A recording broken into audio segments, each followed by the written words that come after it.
உயிர்கோளம், biosphere. இப்போ எல்லாத்தையும் பார்த்துட்டோமா? எது பார்த்துருக்கோம்?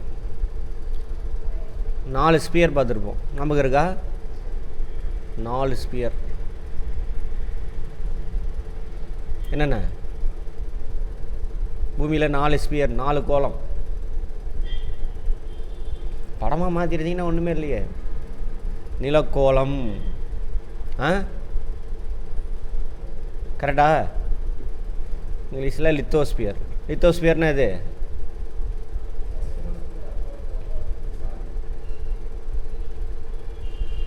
அது மேலே தான் நம்ம வாழ்கிறோம். அஸ்டினோஸ்பியர் இருக்குது, அதுக்கு மேலே இருக்கக்கூடிய சாலிட் பார்ட். இந்த crust upper most thin layer of asthenosphere, அதானது லித்தோஸ்பியர். அது மேலே தான் நம்ம வசிக்கும். பார்த்தோமா அதை பற்றிலாம்? அது உருவாகிறது எல்லாம் பார்த்தோம். அடுத்து என்ன பார்த்தோம்? அட்மாஸ்பியர் பார்த்தோம். வளிக்கோளம், பூமி மேலே இருக்கக்கூடிய வளிமண்டலம். அடுத்து என்ன பார்த்தோம்? ஹைட்ரோஸ்பியர், நீர்க்கோளம்.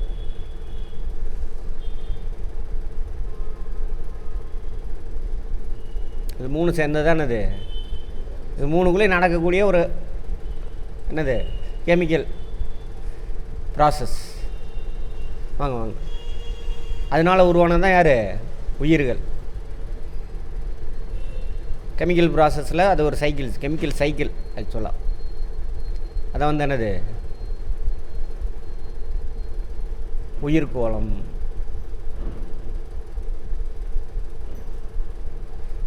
பயோஸ்பியர்.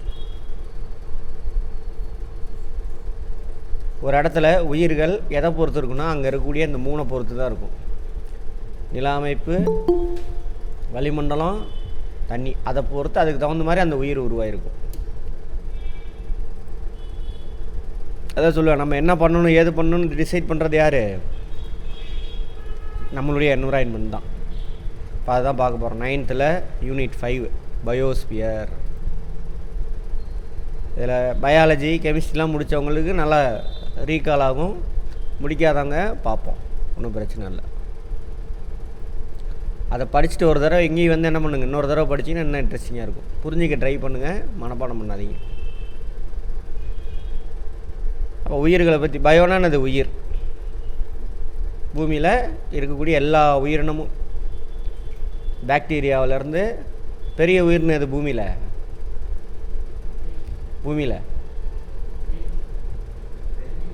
திமிங்கலம். பூமியில் பெரிய உயிரினா திமிங்கலம். நிலத்தில் பெரிய உயிரினம்னா அது ஆலமரமாக இருக்கும். அது உயிரினம் தானே? சரியா? உயிரினம் தான் கேட்குறேன். ரைட்.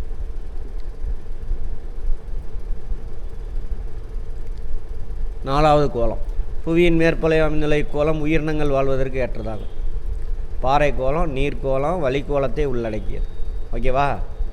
இது தாவர இனங்களும் விலங்கினங்களும் வாழ்வதற்கு ஏற்ற சூழலை கொண்டுள்ளது. கடல் மட்டத்திலிருந்து வளிமண்டலத்தின் கீழடுக்கு இருக்கு இல்லையா? எது கீழடுக்கு? இங்கிலீஷில் ட்ரோபோஸ்பியர். அது வரைக்கும் இருக்குது உயிர். அதேமாதிரி கடல் மட்டத்திலேருந்து கீழே 1 கிலோமீட்டர் ஆழம் வரைக்கும் என்ன இருக்குது? உயிரினம் வாழுதுன்றாங்க. அப்போது கடல் மட்டத்திலேருந்து கீழே 1 கிலோமீட்ரு, அங்கேருந்து ட்ரோபோஸ்பியர் அடியடுக்கு, கீழடுக்கு. அப்போ 21 கிலோமீட்டர் திக்னஸுக்கு உயிரினங்கள் வாழுது. பெரும்பான்மையான உயிரினம் அங்கே தான் வாழுது. ஸ்டேட்மெண்ட்டில் கேட்பாங்க, பார்த்துக்கோங்க.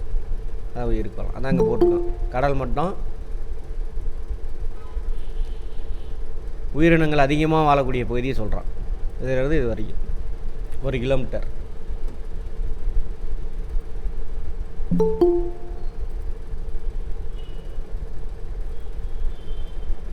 இதிலேருந்து இதுக்குள்ளே மேலே போக உயிரினம் கம்மியாக இருக்கும். உயிரினம் இருக்குது இது வரைக்கும், பட் அதிகமான உயிரினம் இதிலேருந்து இது வரைக்கும்.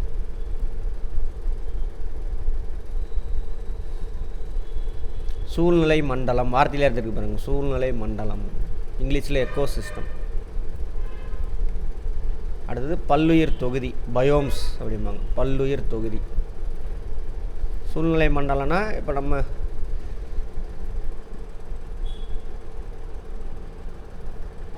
பசுமை மாறா காடு, அது ஒரு சூழ்நிலை மண்டலம். அங்கே ஒரு விதமான கிளைமேட் இருக்கும், நிலப்பரப்பு இருக்கும், அதை பொறுத்து அங்கே உயிரினங்கள்லாம் இருக்கும். சரியா? அந்த சூழ்நிலை மண்டலத்தில் உயிரினங்கள் எவ்வளோ இருக்குது, எப்படி இருக்குது அப்படின்னு பார்த்தோம்னா அதுக்கு பேர் என்னது? பல்லுயிர் தொகுதி, பயோம்ஸ் அப்படிம்பாங்க. பயோனா அது உயிர். ரைட், அதை பற்றி தான் பார்க்க போகிறோம். அனைத்து உயிரினங்களும் அவை சிறியதாக அல்லது பெரியதாக இருந்தாலும் அவைகள் இனக்குழுக்களாக வகைப்படுத்தப்பட்டுள்ளன. பயாலஜியில் படிச்சிருப்போம். எத்தனை கிங்டம் இருக்குது? பயாலஜி முடித்தவங்க சொல்லுங்கள், முடிக்காதவங்க நோ ப்ராப்ளம். உயிரினங்கள் எத்தனை கிங்டமாக பிரிச்சிருக்காங்க? 5. Very good. என்னென்ன என்னென்ன? மொனிரா, புரோட்டிஸ்டா, அப்புறம் ஃபங்கை. ஆல்கே தனியாலாம் இல்லை, ஆல்கே தனியாலாம் இல்லை, புரோட்டிஸ்டாவில் வரும். அது பிளான்டே அனிமலியா நமக்கு இருக்கா, அதான் சொல்கிறாங்க. எல்லா உயிரினையும் நம்ம முதற்கொண்டு எல்லாத்தையும் அடக்கிட்டாங்க. பாக்டீரியாவில் இருந்தெல்லாம். வைரஸ் மட்டும் எங்கேயும் வைக்க முடியல. ஏன் வைரஸ் எங்கேயும் வைக்க முடியல?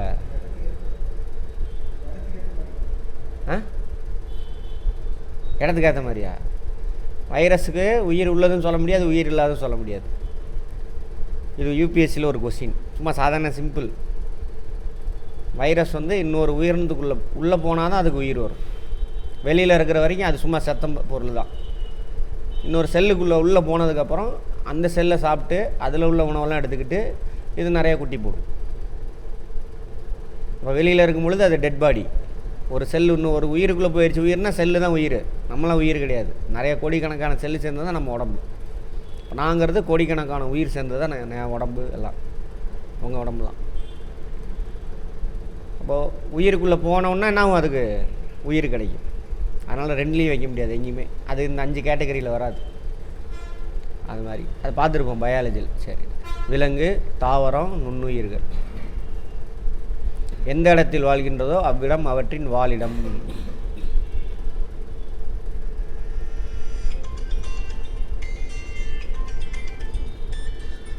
புரிஞ்சுக்கணும், மனப்பாடம் பண்ணக்கூடாது. சரியா? என்னது வாழிடம்? வாழிடத்துக்கு என்ன சொல்லுவாங்க?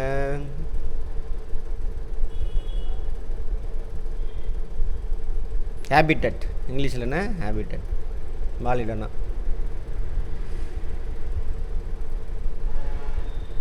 பல்வேறு வகையான தாவரங்கள் மற்றும் விலங்கினங்கள் வாழும் ஒரு குறிப்பிட்ட வாழிடத்தை வாழிடம். ஓகேவா? அங்கே பாருங்கள். அது சரி, அதுக்கு முன்னாடி விலங்கு, தாவரம், நுண்ணுயிர் எந்த இடத்தில் வாழ்கின்றதோ அதுதான் அதோட வாழிடம். ஒரே இடத்துல ஒரு உயிரினம் இருக்கிறதுக்கு வாய்ப்பே கிடையாது. ஒரே ஒரு வகையான உயிரினம் மட்டும். நிறையா வகையான உயிரினங்கள் சேர்ந்து வாழ்வாங்க. எடுத்துக்காட்டு, இப்போது தாவரம் இருக்கா, அவர் தான் முதல். தாவரம் இருந்தால் தான் மற்றது எல்லாமே இருக்கும். பிளான்ட்டு, அவரை உற்பத்தியாளர் அப்படிம்பாங்க. அவர் இருக்கணும். அவர் உணவு உற்பத்தி பண்ணி அவருக்கு சேமித்து வச்சுருப்பார். அதை பிடிங்கி சாப்பிட்றதுக்கு யார் இருப்பா? விலங்கு இருக்கும். அப்புறம் இவங்க 2 பேரையும் விலங்கை சாப்பிட்றதுக்கு இன்னொரு விலங்கு இருக்கும். இவங்க எல்லாம் சாகுறாங்கன்னு வச்சுக்கோங்க. அவங்க உடம்ப சின்ன சின்னதாக உடைக்கணும். மைக்ரோப்ஸ் வேணும், ஃபங்கை, பாக்டீரியா, அவங்களாம் வேணும். இப்படி எல்லோரும் சேர்ந்து இவங்க இந்த மைக்ரோப்ஸ் இருக்கு இல்லையா, அந்த சிதைப்பைன்னு சொல்லுவாங்க, ஸ்கேவெஞ்சர்ஸ்ன்னு சொல்லுவாங்க இவங்கள. பாக்டீரியா, ஃபங்கைலாம்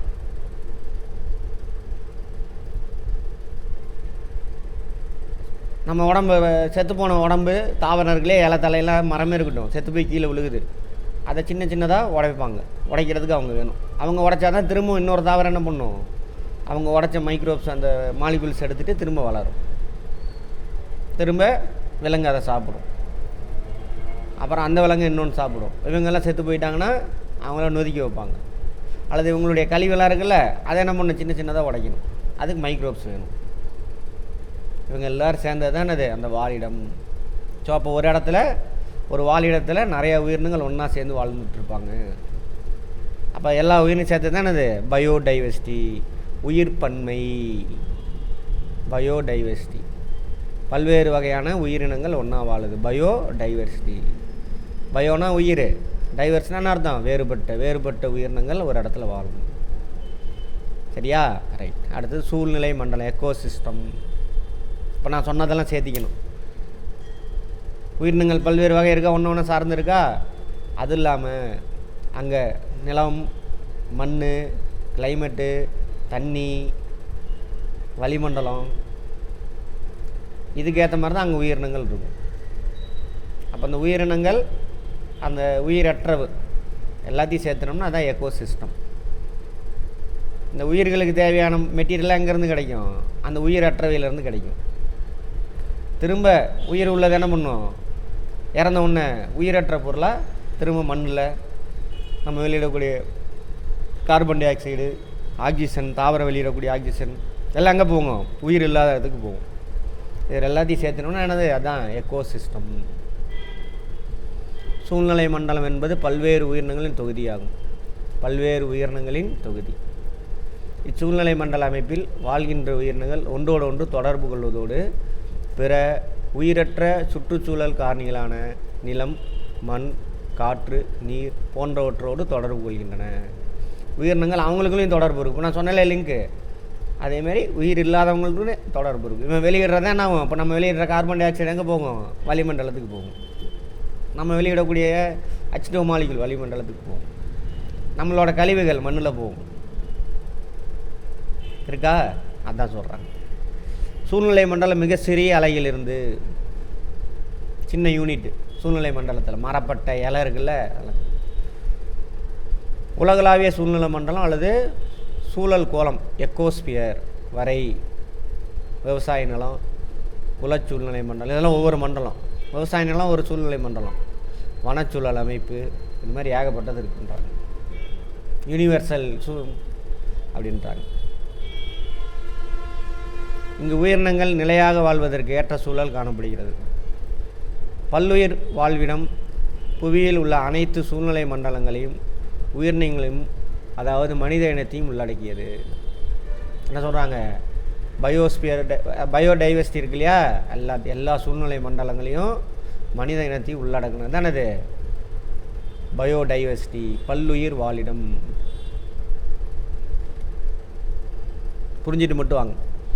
சூழ்நிலை மண்டலத்தை பற்றி படிக்கக்கூடிய பேர் என்னது? சூழலியல், எக்காலஜி. எக்கோசிஸ்டத்தை பற்றி படிக்கிறதுக்கு பேர் என்னது? எக்காலஜி. அதை பற்றி படிக்கக்கூடிய ஆட்கள் பேர் சூழலியலாளர், எக்காலஜிஸ்ட். இங்கிலீஷ்லேயும் பார்த்து வச்சுக்கோங்க, கேட்பானுங்க. அதை இந்த குரூப் 4 போலீஸு இதெல்லாம் கேட்பானுங்க. தமிழில் கேட்க மாட்டான், சொல்லிடுவோம். இங்கிலீஷ் வார்த்தை என்னென்னு கேட்பான் 4 கொடுத்து. ஒரு சூழ்நிலை மண்டலம், ஒரு எக்கோசிஸ்டத்தில் யார் யாரெல்லாம் இருப்பாங்க? Components of ecosystem. சிஸ்டம் அப்படின்னாவே அங்கே ஒன்றுக்கு மேற்பட்ட யூனிட் இருக்குதுன்னு அர்த்தம். இப்போ கம்ப்யூட்டர், லேப்டாப்லாம் சிஸ்டம் தானே சொல்கிறேன். ஏன்? அங்கே சப்சிஸ்டம் நிறையா இருக்கும். என்னென்ன சப்சிஸ்டம்? CPU, மானிட்ரு, கீபோர்டு, இதெல்லாம் ஒவ்வொன்றும் ஒவ்வொரு சிஸ்டம். எல்லாம் சேர்ந்தது தானே இது சிஸ்டம். இது ஒவ்வொன்றும் ஒவ்வொரு சப்சிஸ்டம். நிறையா சப்சிஸ்டம் சேர்ந்தது தானே இது சிஸ்டம். அவங்க தனித்தனியாக ஃபங்க்ஷன் ஆவாங்க. ஒன்று சேர்த்தனோன்னா ஒரு முழுமையான ஒர்க்கு நமக்கு கிடைக்கும். அது மாதிரி உயிரற்ற காரணிகள். சரியா? Abiotic components. பயோனா உயிர் உள்ளது. ஏவை முன்னாடி போட்டோம்னா என்ன ஆயிரும்? அதோட நெகட்டிவ் வார்த்தை கிடைக்கும் நமக்கு. ஆன்டனிம்ஸா? ஆன்டனிம் வேர்டு கிடைக்கும். ஆன்டனிம்ஸ் தானே, எதிர் சொல்லலாம் கிடைக்கும். உயிர் உள்ள கூறுகள் ஃபஸ்ட்டு. ஆனால் உயிரற்றதுல இருந்தால் உயிர் உள்ளதே கிடைக்கும். பூமி உருவானது தானே உயிரினம் உருவானுச்சு.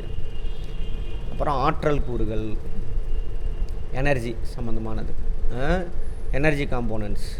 இது பயோட்டிக் காம்போனன்ட்ஸ், இது ஏபயோட்டிக் காம்போனன்ட்ஸ். உயிரற்ற கூறுகள் சுற்றுச்சூழலில் உள்ள உயிரற்ற கரிம, இயற்பியல், ரசாயன காரணிகளை உள்ளடக்கியதாகும். கரிம அப்படின்னா புரியுதானு? Organic components. ஆர்கானிக்னா என்ன அர்த்தம்?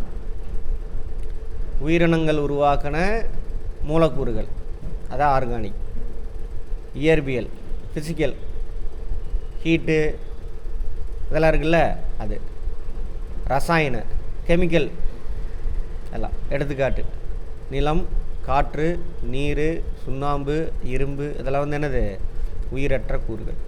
இதெல்லாம் சேர்ந்து உருவானது தான் என்னது உயிரினங்கள். உயிர் உள்ள கூறுகள் பயோட்டிக். நம்மளை சுற்றியில் இருக்கக்கூடிய பாக்டீரியா, ஃபங்கை, ஆடு மாடு கோழி, நீங்கள் நான் உங்களுக்கு என்விரான்மெண்ட், நீங்கள் எனக்கு என்விரான்மெண்ட். சரியா? மரம், பாசி எல்லாமே என்னது உயிர் உள்ள கூறுகள். தாவரங்கள், விலங்கினங்கள், நுண்ணுயிர்கள் உள்ளடக்கியது. எங்கே நம்மளை சொல்லவே இல்லை மனிதனை. இதில் வந்துடுவோம். நம்ம அனிமல், நம்ம பெரிய அப்பாட்டக்கர்லாம் இல்லை. இயற்கைக்கு நம்ம ஒரு பெரிய மாலிகுலை உடச்சி சின்ன மாலிகுலாக தரக்கூடிய ஒரு இதுதான். இதை 3ஆக பிரிக்கிறாங்க. உற்பத்தியாளர், ப்ரொடியூசர்ஸ். பயாலஜி பார்த்துருப்போம். நம்மளுக்கான அடிப்படை உணவு எது? பயாலஜி டெஸ்ட்டு போட்டுட்டேன், அட்டன் பண்ணீங்க பார்த்தீங்களா? நேற்று பாருங்கள், டெஸ்ட் பேட்சில் போய் பாருங்கள், அட்டன் பண்ணுங்கள். பயாலஜி எல்லா உயிரினங்களுக்கும் இப்போ போய் பாருங்கள் வரும். எல்லா உயிரினங்களுக்கும் அடிப்படை உணவு எது? கார்போஹைட்ரேட். கார்போஹைட்ரேட் கூட கிடையாது, எக்ஸாக்டாக சொல்லணும்னா யார்? ஹீட்டு. அந்த ஹீட்டு தான் இந்த கார்போஹைட்ரேட்டில் இருக்கும், நமக்கு கிடைக்கும். வெப்பம். உண்மையான உணவு நான் வெப்பம்தான். நான் பேசுகிறது, நீங்கள் கண்ணை சிமிட்டுறது, ஹார்ட்டு பம்ப் ஆகிறது எல்லாத்துக்கும் யார் காரணம்? ஆற்றல் வேணும். எந்த ஆற்றல்? ஹீட்டு தான். இந்த ஹீட் எங்கேருந்து கிடைக்கிது? கார்போஹைட்ரேட்லேருந்து கிடைக்கிது. கார்போஹைட்ரேட் எங்கே இருந்து கிடைக்கிது? நம்ம சாப்பிட்ற சாப்பாடு, மாவு பொருளாக இருக்குல்ல, எல்லாமே கார்போஹைட்ரேட் தான். இந்த கார்போஹைட்ரேட்டை உற்பத்தி செய்கிறவன் யார்? தாவரத்தில் இருக்கக்கூடிய பச்சையம்.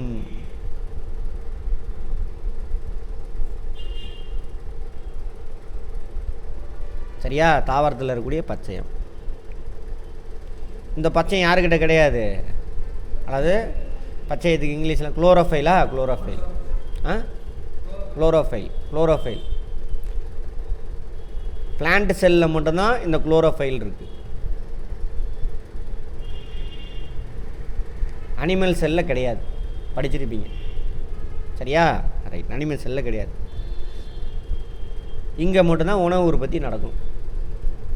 இங்கே தான் என்ன உற்பத்தி நடக்கும்? உணவு உற்பத்தி நடக்கும். உணவு உற்பத்தினா என்னது? வளிமண்டலத்திலேருந்து கார்பன் டை ஆக்சைடு எடுத்துக்கும்.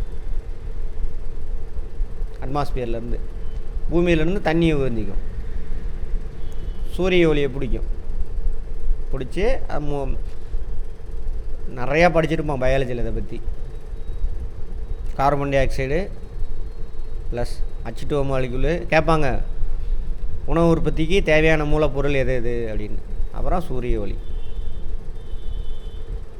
சன்லைட், அதான் ஹீட்டு. சூரிய ஒளியை பிடிச்சோன்னா ஹீட்டாக மாறிடும். இது எங்கே நடக்கும்? குளோரோஃபைலில், பச்சையத்தில்.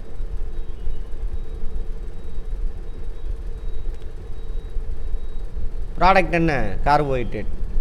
C6H12O6 இதான் கார்போஹைட்ரேட். ப்ளஸ் O2 கிடைக்கும். இதான் உணவு உற்பத்தி. இதுதான் எல்லா உயிர்களுக்கான அடிப்படை உணவு, கார்போஹைட்ரேட். இதை நம்ம சாப்பிடும் பொழுது இந்த சூரிய ஒளி, இந்த கார்பன் இருக்குல்ல, கார்பன், ஹைட்ரஜன், H2O மாலிகுல் நடுவில் அங்கே ஒட்டிக்கிட்டு இருக்கும். ஸோ அது ரிலீஸ் ஆகும். அந்த ஹீட்டை வச்சு தான் நம்மளாம் ஃபங்க்ஷன் ஆகிறோம்.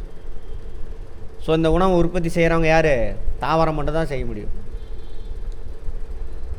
எந்தெந்த செல்லுக்குள்ளே பச்சையும் இருக்கும் அந்த செல்லு மட்டும் தான் செய்யும். தாவரத்தில் எல்லா செல்லும் செய்யாது, வேறு செல்லாம் செய்யாது. சரியா? அது மாதிரி உற்பத்தியாளர் யாருங்க? தாவரம். சூழ்நிலை மண்டலத்தில் தமக்கு வேண்டிய உணவை தாமே உற்பத்தி செய்து கொள்ளக்கூடிய உயிரினங்கள் உற்பத்தியாளர். சார் நம்மளை வீட்டில் சமைக்கிறேன் சார், அது அந்த தாவரத்தை பிடிக்கிட்டு வந்து நம்ம என்ன பண்ணுறோம்? சமைச்சு சாப்பிட்றோம். அரிசி இருக்குல்ல, அதை பற்றி பார்த்துருப்போம் பயாலஜியில். ஸோ உயிரினங்கள், தாவரம் எல்லாமே என்னது? உற்பத்தியாளர், ப்ரொடியூசர். இவை தற்சார்பு ஊட்ட உயிரி, ஆட்டோட்ரோப்ஸ் அப்படிம்பாங்க. இவை நிலத்திலும் நீரிலும் காணப்படும். எடுத்துக்காட்டு தாவரம், பாசி, பாக்டீரியா. ஒரு சில பாக்டீரியாவுக்கு பச்சையும் இருக்கும். ஒரு சில பாக்டீரியாவுக்கு பச்சையும் இருக்காது, அதெல்லாம் விலங்கு பாக்டீரியா. பச்சையும் இருக்கிறதுக்கு குளோரோஃபில் இருக்கிறது வந்துட்டு தாவர பாக்டீரியா. சரியா? ரைட். நுகர்வோர்கள், கன்சியூமர்ஸ், இவங்க அவங்களுக்காக உற்பத்தி பண்ணி வச்சுருப்பாங்க, அல்லது அவங்க குழந்தைக்கு உற்பத்தி பண்ணி அவங்களுக்கு ஃபியூச்சருக்கு சேமித்து வச்சுருப்பாங்க, அல்லது அவங்களுடைய குழந்தைக்கு என்ன பண்ணியிருப்பாங்க, உணவு உற்பத்தி பண்ணி சேமித்து வச்சுருப்பாங்க. நெல்லுன்னா ஒன்றும் கிடையாது, முட்டை தான். அது முட்டையிலேருந்து என்ன வரும்? கோழி குஞ்சு வரும். அது மாதிரி அந்த நெல் செடி அதோட குட்டி அதில் இருக்கும். அதுக்கு தேவையான சாப்பாடை அந்த நெல்லுக்குள்ளே சேமித்து வச்சுருக்கும். அதை நம்ம பிடிக்கிட்டு வந்து என்ன பண்ணுறோம்? வேக வச்சு சாப்பிட்டு வரோம். அப்போ விலங்குலாம் இதில் வரும், நுகர்வோரில் வருவாங்க. பச்சையும் இல்லாத எல்லா உயிரினமும் என்னது? நுகர்வோர் தான். ஓகேவா? யார் யார் நேரடியாகவோ மறைமுகமாக உற்பத்தியாளர்களை சார்ந்திருக்கும் உயிரினங்கள் நுகர்வோர்கள் எனப்படும். அவை பிறச்சார்பு ஊட்ட உயிரி, ஹெட்ரோட்ரோப்ஸ் அப்படிம்பாங்க. தற்சார்பு ஊட்ட உயிர் என்னது? ஆட்டோட்ரோப்ஸ். அடுத்த உயிரை நம்பி இருக்கணும்னா ஹெட்ரோட்ரோப்ஸ். நம்மளாம் எதில் வருவோம்? ஹெட்ரோட்ரோப்ஸ். நம்ம காக்கா, நாய், பேய் தான் இல்லையோ, அதை விட்டுருங்க. எல்லாமே இதில் வருவோம், பிறச்சார்பு. பாசி, பாக்டீரியா, தாவரங்கள் தான் அது ஆட்டோட்ரோப்ஸ். இந்த நுகர்வோரை 3ஆக பிரிக்கிறாங்க. 4ஆகவே பிரிக்கிறாங்க. 1, 2, 3, 4ஆக பிரிக்கிறாங்க. அடுத்தவங்களை நம்பி இருக்கணும். இதில் இந்த 3 பேர் இருக்காங்க இல்லையா? முதல் நிலை நுகர்வோர், 2ஆம் நிலை நுகர்வோர், 3ஆம் நிலை நுகர்வோர். அடுத்த உயிரினத்தை அப்படியே சாப்பிடுவோம், தாவரத்தை சாப்பிடுவோம். தாவரத்தை மட்டுமே சாப்பிட்னாங்க முதல் நிலை நுகர்வோர். அது உயிரினமே இல்லையா தாவரம்? சார், ஒரு உயிரினத்தை கொல்லக்கூடாது, நான் சாப்பிட மாட்டேன், நான் சைவம். சைவம்னால எதை சாப்பிட்றோம்? தாவரத்தானே திங்கிறோம். அரிசி என்னது? உயிர் தான். அது பருப்பு என்னது? அதோட குட்டி, அதுவும் உயிர் தான். முட்டை சாப்பிட மாட்டோன்னா இதையும் சாப்பிடக்கூடாது. கரெக்டா? சயின்டிஃபிக்காக பேசுவோம், சயின்டிஃபிக்காக. ஆமாம். உணவிற்காக எங்கள் நம்பிக்கை என்னென்னமோ கண்டுபிடிச்சிட்டேன், இன்னும் நான் பழசை வச்சுக்கிட்டு நம்பிக்கிட்டு இது ஏன் நம்பிக்கை அப்படின்னாக்க என்ன சொல்கிறேன்? சரியா? மூட நம்பிக்கை, அதுக்கு பேர் தான் என்னது? சூப்பர்ஸ்டிஷியஸா? மூட நம்பிக்கை. ஆமாம். உணவிற்காக உற்பத்தியாளர்களை சார்ந்து இருக்கும் இவைகளை தாவர உண்ணிகள் என்கின்றோம். தாவர உண்ணிக்கு இன்னொரு பேர் என்னது? முதல் நிலை நுகர்வோர். தாவரத்தை மட்டும் சாப்பிடுவாங்க. இங்கிலீஷில் என்னது? ஹெர்பிவோரஸ். ஹெர்ப்னா தாவரம், ஹெர்பிவோரஸ். வரி குதிரை, ஆடு எல்லாமே என்னது? தாவர உண்ணி. மாடு தாவர உண்ணி. காக்காலாம் அதில் வராது, அது எல்லாம் நம்ம திங்கிறது எல்லாமே திங்காது. அடுத்து 2ஆம் நிலை நுகர்வோர். தாவரம் ஒன்றுதில்ல, அதை சாப்பிட்றது தான் இது 2ஆம் நிலை நுகர்வோர். தாவரம் சாப்பிட்றத இது சாப்பிடும். சிங்கம், புலியெலாம் இருக்குல்ல, அதெல்லாம் அதை சாப்பிடும். ஊன் உண்ணி அதுக்கு பேர். ஊன் உண்ணிக்கு என்னமா சொல்லுவாங்க? அது ஹெர்பிவோரஸ், இது கார்னிவோரஸ். ஊன் உண்ணி. 3ஆம் நிலை நுகர்வோர் எல்லாத்தையும் திங்கும் நம்மலாம். ஆனால் இங்கே வேறு மாதிரி சொல்லியிருக்கிறான், டெர்சரி கன்சியூமர்ஸ். டெர்சரினா 3ஆம் நிலை. இந்த ஊன் சாப்பிடுதில்ல, அதை இது சாப்பிடும் அப்படின்றாங்க. ஊன் சாப்பிடாத இது சாப்பிடும். அது என்னது? 3ஆம் நிலை நுகர்வோர். அவை தாவர உண்ணிகளையும் ஊன் உண்ணியுமே சாப்பிடும், உணவாக கொள்ளக்கூடியது. அந்த முதல்ல நம்மலாம் ஆடையும் சாப்பிட்றோம், உணவா ஆடு சாப்பிடுவோம். வேறு என்ன சாப்பிடுவோம்? புலி கிடச்சா அதையும் சாப்பிடுவோம், சிங்கம் கிடச்சா அதையும் சாப்பிடுவோம் நம்மளாம். அதில் காக்கையும் அதே மாதிரி தான். அடுத்தது சிதைப்போர், டீகம்போசர். இவங்கெல்லாம் உயிர் உள்ளவங்கள சாப்பிடுவாங்க. 3 பேருமே இவங்க செத்து போனவங்கள சாப்பிடுவாங்க. அதான் சிதைப்போர். சொன்னாலே மண்ணில் நம்ம உடம்பு விழுந்துருது, செத்து போயிட்டோம், புதைக்கிறோம், நம்ம உடம்பு என்ன பண்ணும்? டீகம்போஸ் பண்ணும். இந்த டீகம்போசர் சிதைப்போர் மட்டும் இல்லை அப்படின்னாக்கா, லட்சக்கணக்கான வருஷத்துக்கு முன்னாடி கடந்துச்சு, கீழே விழுந்துச்சு, செத்து போய் விழுந்துச்சுல, பாடி, மரம் கிரம் உடம்புலாம் அதெல்லாம் அப்படியே கிடக்கும். அதெல்லாம் அப்படியே கிடைக்கும்.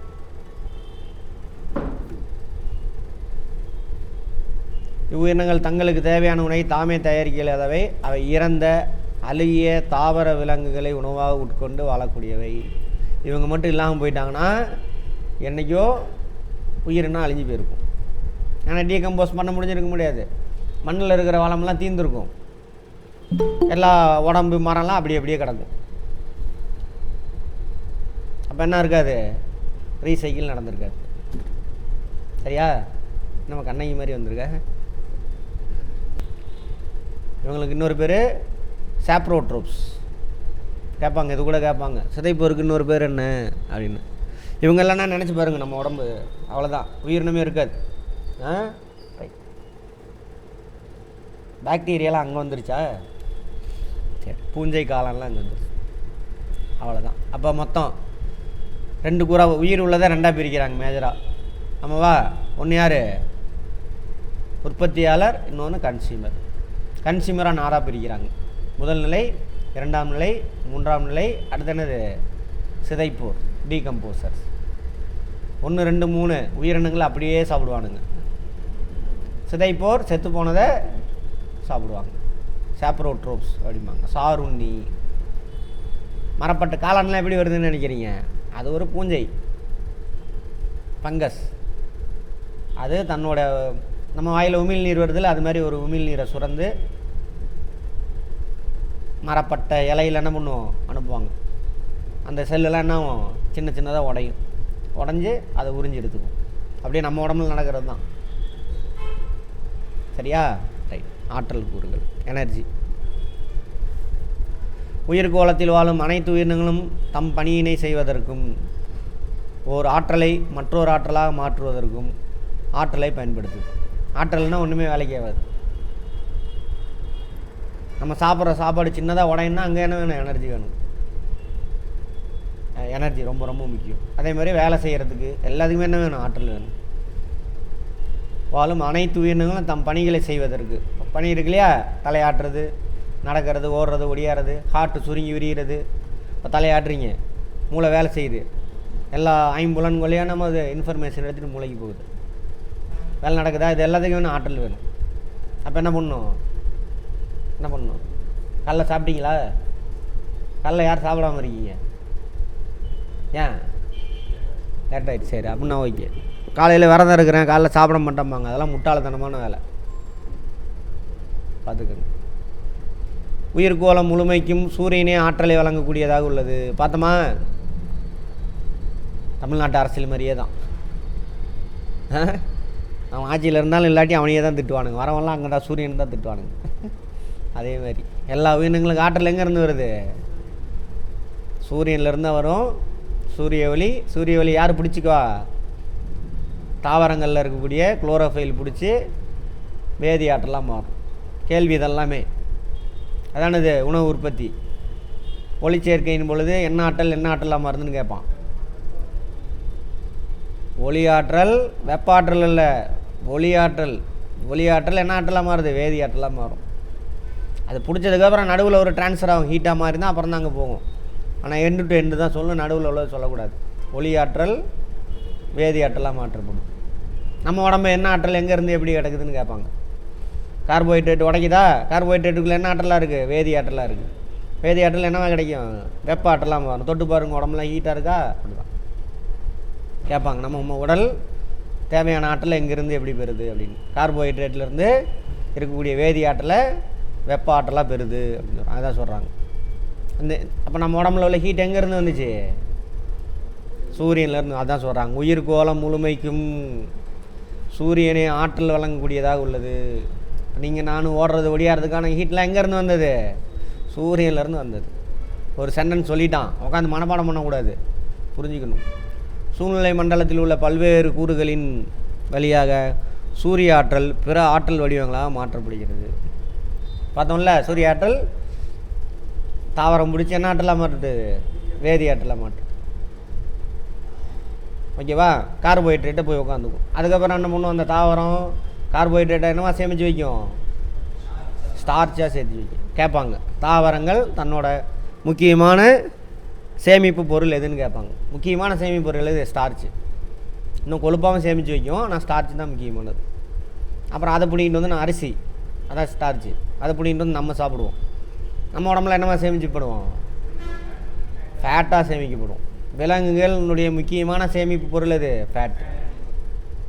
அதுதான் சொல்கிறாங்க. சூரிய ஆற்றல் பிற ஆற்றல் வடிவங்களாக மாற்றப்படுது. சூழ்நிலை மண்டலத்தில் ஆற்றல் ஓட்டத்தில் உற்பத்தியாளர்கள், நுகர்வோர்கள், சிதைப்போர்கள் பெரும் பங்கு வகிக்கிறார். ஆற்றல் ஓட்டத்தில் தாவரம் சேமித்து வச்சுருக்கிற ஆற்றலை விலங்கு சாப்பிடுது. விலங்கு சேமித்து வச்சுருக்க ஆற்றலை யார்? சிதைப்போர் இருக்கான்ல, அவன் டீகம்போஸ் பண்ணுவான். அதெல்லாம்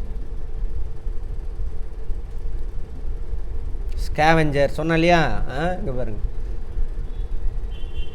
ஹெர்பிவோரஸ்னால் தாவர உண்ணி, கார்னிவோரஸ் அப்படின்னா ஊன் உண்ணி, ஆம்னினா எல்லாமே அப்படின்னு அர்த்தம். எல்லாத்தையும் திங்கிறவன். இதையும் திம்மா இதையும் திம்மா. நம்மளாம் ஆம்னிவோரஸ். நம்ம நாய் காக்காலாம்.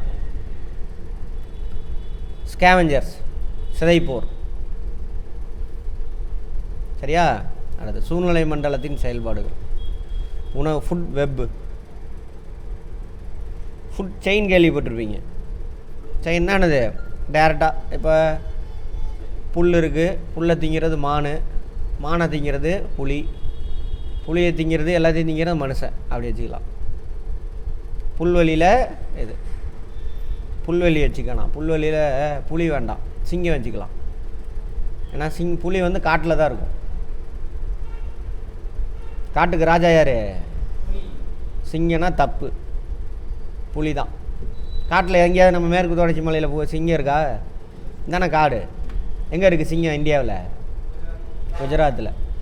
அது காடாது, அது புல்வெளி. ஓகேவா? தப்பாக பேசுகிறோம். அதேமாரி சிங்களெல்லாம் வராது. சிங்கம் கூட்டமாக தான் தெரியும். புலி தான் சிங்கிளாக இருக்கும். இனப்பெருக்கத்து அப்போ கூட மட்டும் என்ன பண்ணும்? ஆண் கூட சேரும். அதுக்கப்புறம் ஆணை துரத்தி விட்டுரும், பக்கத்தில் வச்சுக்காது. அப்புறம் அது குட்டி போட்டு அதுவே வளர்த்துக்கும். இப்போ நிறையா அப்படி தானே மாறிட்டு வருது சமூகம். அந்த மாதிரி சரி, அந்த மாதிரி அது இயற்கை, அது ஒன்றும் பண்ண முடியாது. அதே சிங்கம் என்ன பண்ணும்? கூட்டமாக வாழும், கூட்டமாக தான் வேட்டையாடும் எல்லாமே. இப்போ நம்ம தப்பாக புரிஞ்சு வச்சுருக்குறோம்.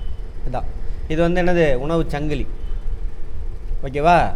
கொடுத்துட்டு கேட்பாங்க, புல்வெளியில் உணவு சங்கிலி எது? கேள்வி கேட்டிருக்காங்க குரூப் 4ல், போலீஸ்லலாம்.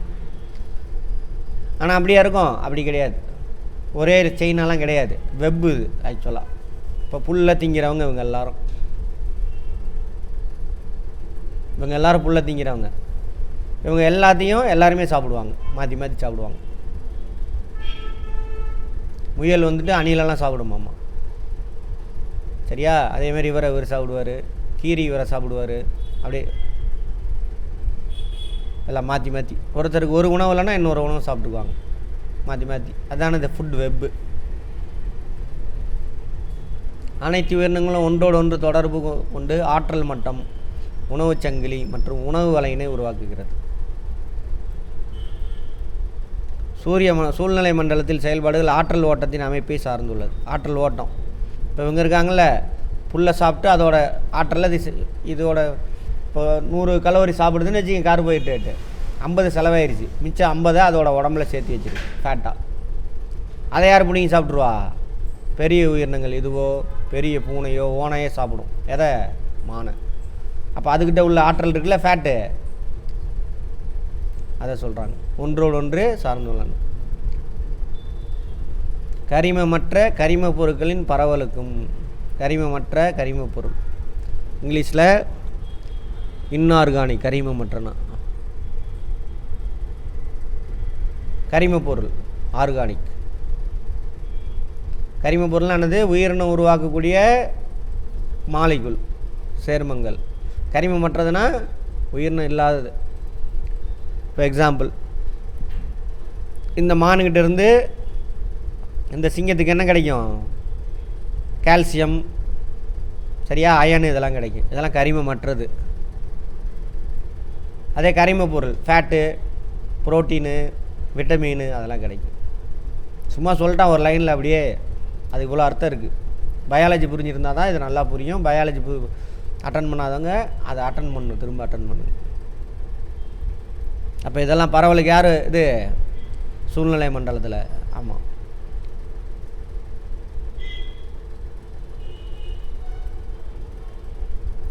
உயிரினங்களில் ஒரு குழுவிலிருந்து மற்றொரு குழுவிற்கு ஆற்றல் மாற்றம் பல்வேறு ஆற்றல் மட்டத்தின் வழியாக தொடர்ச்சியாக நடைபெறுவதை உணவுச் சங்கிலி என்பர். இங்கே இதுக்கிட்ட இருக்கக்கூடிய ஃபேட்டு அதுக்கு போகும், புல்லுக்கிட்ட இருக்கக்கூடிய கார்போஹைட்ரேட் இது கிடைக்கும். எல்லாமே என்னது? ஆற்றல் தான். நம்ம உணவில் ஆற்றல் வழங்கக்கூடியது எது? எது நம்ம சாப்பிட்ற சாப்பாட்டில் ஆற்றல் வழங்கக்கூடியது எது? எது? கார்போஹைட்ரேட்டு, மாவுச்சத்து. இதான் ஃபஸ்ட்டு ஆற்றல். ரெண்டாவது ஃபேட்டு. 2 பேர் தான் ஆற்றல் வழங்குவாங்க. இவங்க 2 பேர் இல்லைனாலும் ஆற்றல் கிடைக்கும். புரோட்டீன் உடைக்கும். புரோட்டீன் கார்போஹைட்ரேட் தானே இருக்குது. இது 2 கிடைக்கலனா தான் புரோட்டீன் உடைக்கும். முக்கியமான ஆற்றல் வழங்கக்கூடியது இவங்க 2 பேர் தான் நம்ம உணவில்.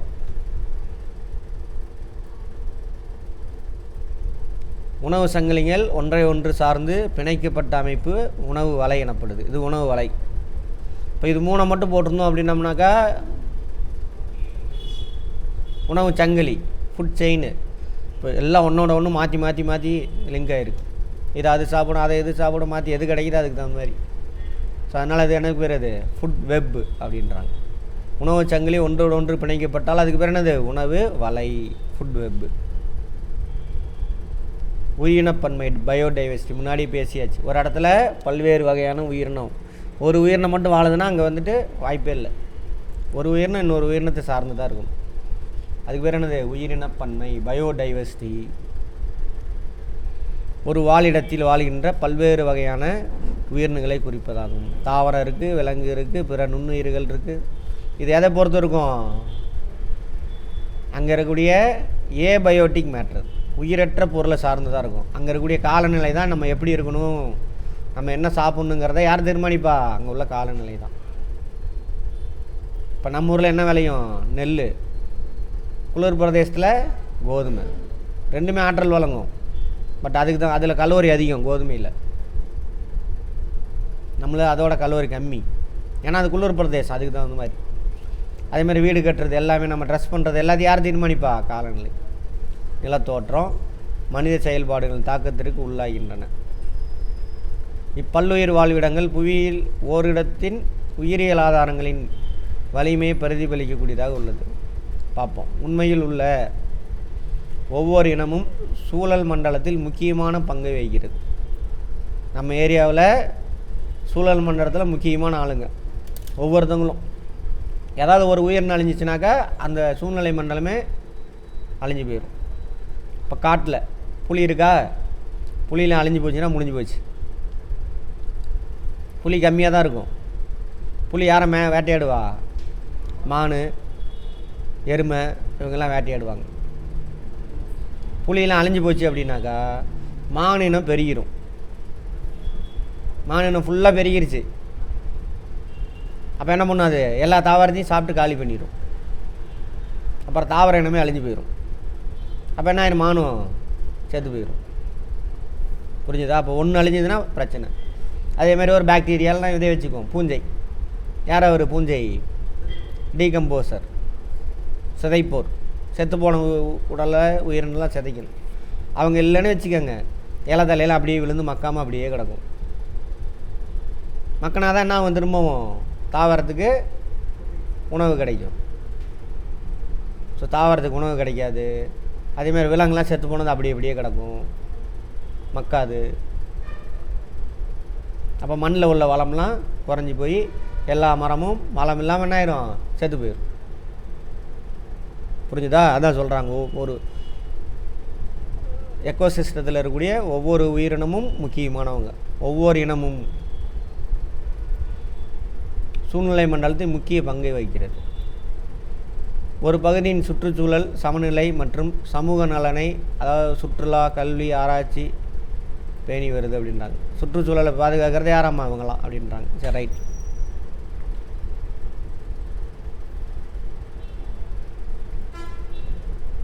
உயிரின பன்மை இழப்பு இப்போ சொன்னேன் இல்லையா? அந்த ஏரியாவில் ஒரு இனம் அழிஞ்சு போச்சுன்னா பிரச்சனை. அதான் உயிரின பன்மை இழப்பு.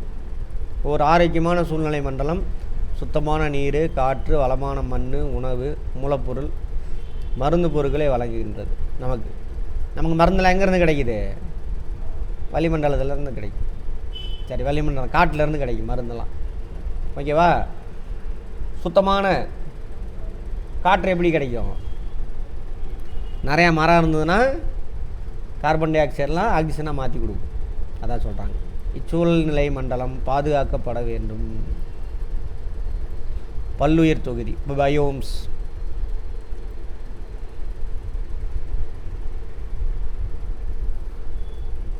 ஒரு எக்கோசிஸ்டத்தில் இருக்கக்கூடிய எல்லா உயிரினத்தையும் சேர்த்தணும் அப்படின்னா அதுக்கு பேர் தானே அது பயோம்ஸ். இங்கு தாவரங்களும் விலங்குகளும் ஒன்றோடு வந்து தொடர்பு கொண்டு கூட்டமாக உயிர்கோளத்தில் வாழ்கின்றன. ஒன்றோட ஒன்று இணைந்து வாழும். ஆமாவா? தாவரத்திலேருந்து விலங்குக்கு உணவு கிடைக்குது, ஒரு விலங்குலேருந்து இன்னொரு உணவுக்கு உணவு கிடைக்குது. அதுதான் சொல்கிறாங்க. பல்லுயிர் தொகுதியை பயோம்ஸை தீர்மானிக்கிறது. நிலத்தோற்றம், காலநிலை, தாவரங்களே எப்படி இருக்கணுங்கிறத யார் தான் தீர்மானிப்பா? நிலத்தோற்றம், காலநிலை தான். அதை பொறுத்து தான் மற்ற உயிரினங்கள்லாம். சரியா? இப்போ அடர்ந்த காடுன்னு வச்சுக்கோங்க. எங்கே அடர்ந்த காடு இருக்கும்? அதிகமான மழைப்பொழிவு இருக்கிற இடத்துல அடர்ந்த காடு இருக்கும். உயரமான மரத்துலேருந்து மீடியமான சைஸ் மரம், அப்புறம் செடி கொடி எல்லாமே இருக்கும். இது இந்த மாதிரியான காடுகள் எங்கே இருக்குன்னா பசுமை மாறா காடுன்னு சொல்லுவாங்க. அது காட்டுக்குள்ளே காலை எடுத்து வைக்க முடியாது. வருஷம் ஃபுல்லாக அதிக மழைப்பொழிவு இருக்கிற இடத்துல தான் இங்கே இருக்கும் இந்த மாதிரி தாவரங்கள் இருக்கும். இந்த மாதிரியான காட்டுக்குள்ளே மழைப்பொழிவு தான் தீர்மானிக்குது. மழைப்பொழிவு மட்டும் இல்லை, நிலப்பரப்பு செங்குத்தான உயரமான மலையாக இருந்தால் வேலைக்கு ஆகாது, சமவெளியாக இருக்கணும். அமேசான் காடு இருக்குல்ல, அது இந்த மாதிரி காடு இருக்கணும்னா வருஷம் ஃபுல்லாக மழைப்பொழிவு இருக்கணும். எங்கே வருஷம் ஃபுல்லாக மழைப்பொழிவு இருக்குன்னு பார்த்தோம்? ஈக்குவேட்டரில். அங்கே தான் இந்த பசுமை மாறா காடு இருக்கும். அமேசான் காடு அங்கே தான் இருக்குது. உலகத்திலே பசுமை மாறா காடு. பாலைவனம் பார்த்தோம்ல, இங்கே தான் பாலைவனம் இருக்குன்னு பார்த்துருப்போம். அது மாதிரி பசுமை மாறா காடுகள் உலகத்திலே எங்கே சார்? ஒன்று இங்கே வராது. இங்கே மலைத்தொடர் அங்கே கிடையாது, இந்த இடம் மட்டும் தான். இது அமேசான். அப்புறம் இங்கே தான் சமவெளி, இதெல்லாம் மேடு பீடபூமி, அங்கே கிடையாது. அப்புறம் இந்தோனேசியா அங்கெல்லாம். அப்புறம் கொஞ்சம் அப்படியே லைட்டாக ஓதம் நம்ம ஏரியாலாம் அடிக்கும். இவ்வளோதான் உலகத்தில் பசுமை மாறா காடுகள். வெப்பமண்டல பசுமை மாறா காடுகள். மிதவெப்ப மண்டலத்தில் இருக்கும் ஊசி இலை காடுகள், அதெல்லாம் அது வேறு. உயிரினப்பன்மை அதிகம் இங்கே தான். ஆனால் வருஷம் ஃபுல்லாக வெப்பம் அதிகம், வருஷம் ஃபுல்லாக மழைப்பொழிவு அதிகம். அதுதான் காரணம். சரி, அங்கே எப்படி சார் விலங்கு இருக்கும்? இங்கே சிங்கம்லாம் இருக்குமானா இருக்காது. புலி இருக்கும், ஜாகுவார், அந்த மாதிரி உயிரினெல்லாம் இருக்கும். அப்புறம் மான், யானை அதெல்லாம் இருக்கும். ஊர்வனம் அதிகமாக இருக்கும். ரெப்டைல்ஸ் முதல்ல இதெல்லாம் இருக்குது. பல்லினம் இதெல்லாம் அதிகமாக இருக்கும். காட்டுக்குள்ளே வேகமாக ஓடுற விலங்குலாம் அவ்வளோவா இருக்காது. ஜாகுவாரெலாம் இருக்குல்ல, அது இருக்கும். ஏன்னா முதலையெல்லாம் அதுதான் வேட்டையாடும். புலி வேட்டையாடும். ஊர்வனம் அவங்களாம் யார்? அந்த முதலை இதெல்லாம். ஏன் முதல்ல எங்கே இருக்குது? நீர்நிலை அதிகமாக இருக்கும். அதனால் அந்த காட்டுக்குள்ளே பதுங்கி போகிற மாதிரி அவங்களுடைய உடல் தகவமைப்பு இருக்கும். புலி பாருங்கள், மஞ்சள் கருப்பு கோடாக போட்டிருக்கும். ஏன்னாக்கா காட்டுக்குள்ளே இருட்டாக இருக்குமா, நிழல் லைட்டாக அதில் பார்க்கும் பொழுது தெரியாது. சூரிய ஒளி வந்து படுதா, மஞ்சளாக அதில் மறைஞ்சிரும். அது மாதிரி அப்போ அவங்களுடைய தகவமைப்பு எப்படி இருக்கும்? எந்த சூழ்நிலை மண்டலத்தில் வாழ்கிறாங்களோ அதை பொறுத்து. அதுதான் இந்த ஒரு லைனில் அவ்வளோ விஷயம் இருக்குது.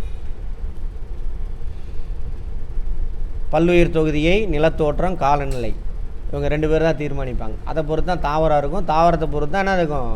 விலங்குகள் இருக்கும். பல்லுயிர் தொகுதியை 2 பெரும் பிரிவுகளாக பயோம்ஸை 2ஆக பிரிக்கிறாங்க. சரியா? அக்கஸ்டிக் நிலவாழ்வுனா டெரஸ்ட்ரியல் பயோம்ஸ் இங்கிலீஷில். நில அதில் அடுத்தது நீர் பல்லுயிர் தொகுதி. இப்படி மேஜராக 2ஆக பிரிக்கிறாங்க. சரியா? ஏன்னா நிலத்துக்கு வேறு இது, அங்கே வேலைன்னா அதுக்கு தகுந்த மாதிரி இருக்கணும் அவங்களோட கட்டமைப்பு. பார்ப்போம். ஒரு சூழ்நிலை பிரதேசம் 70% மேலாக ஓரினம் சுயமான வாழ்விடத்தை இழந்து விடுவேமானால் அவ்விடம் கவனத்தில் கொள்ளப்பட வேண்டிய ஹாட்ஸ்பாட், பயோஸ்பியர் ஹாட்ஸ்பாட் அப்படின்றாங்க.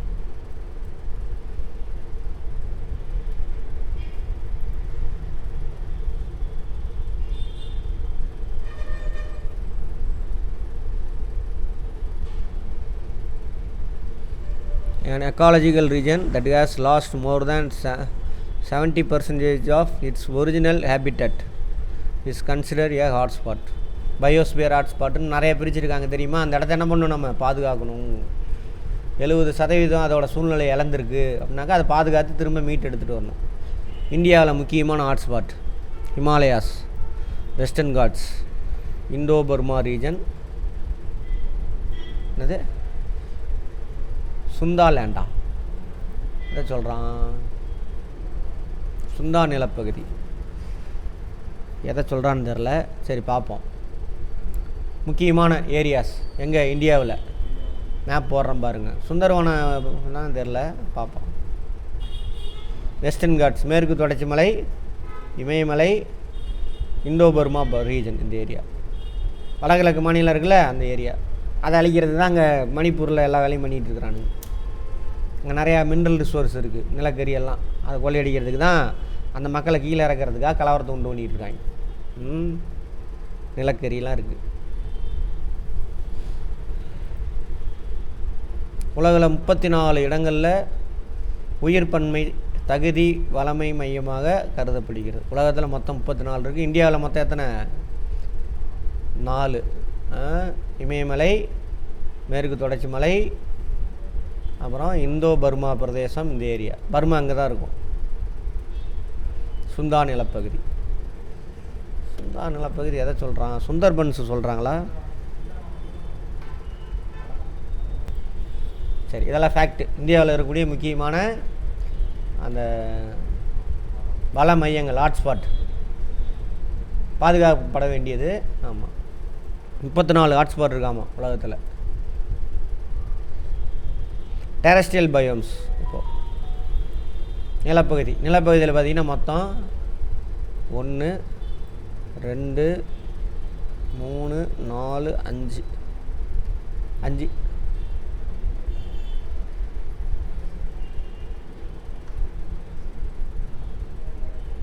இங்கே 5 தான் கொடுத்துருக்கான், இன்னும் இருக்குது. மொத்தம் 5 உங்களுக்கு கொடுத்துருக்காங்க. என்னென்னு பார்ப்போம். நிலவாழ் பல்லுயிர் தொகுதி என்பது ஒரு குழுவாக வாழும் உயிரினங்கள் ஒன்றோடொன்று தொடர்பு கொண்டு அவை வாழும் சூழலுக்கு ஏற்றவாறு வாழ்தலாகும். அந்த ஏரியாவுக்கு தான். அங்கே என்ன கிளைம் சொன்னேன் இல்லையா, வெப்பமண்டல காடுகள், பசுமை மாறா காடுகள், வெப்பமண்டல பசுமை மாறா காடுகள். வருஷம் ஃபுல்லாக மழை பெய்யும். அதை பொறுத்து என்ன ஆகும், அங்கே அடர்ந்த காடுகள் இருக்கும். அந்த அடர்ந்த காடுகளில் வாழ்கிறதுக்கு தகுந்த மாதிரி விலங்குகள் இருக்கும். சரியா? அது இதில் வெப்பமும் மழையும் வாழ்கின்ற சூழலை தீர்மானிக்கிறது. கிளைமேட்டை தான் தீர்மானிக்குது. வெப்பமண்டல காடுகள் இங்கிலீஷில் ட்ராபிக்கல் ஃபாரஸ்ட் பயோம். இங்கிலீஷில் என்ன போட்டிருக்குன்னு பார்ப்போம். ட்ராபிக்கல் ஃபாரஸ்ட் பயோம்ஸ் நான் போட்டோம்ல முன்னாடி. அதான் Amazon basin, Congo basin, Indonesian islands முக்கியமானது. இது அமேசான், காங்கோ, இந்தோனேஷியா. வருஷம் ஃபுல்லாக மழை பெய்யும். சரியா? இன்னும் உங்கள் ஃபீச்சர்லாம் நிறையா இருக்குது. எங்கேயோ நிறையா சம்பாரித்து எல்லா ஊர் சுற்றுவீங்க. அப்போல்லாம் என்ன பண்ணணும், இந்த நாலேஜ் யூஸ் பண்ணுங்கள்.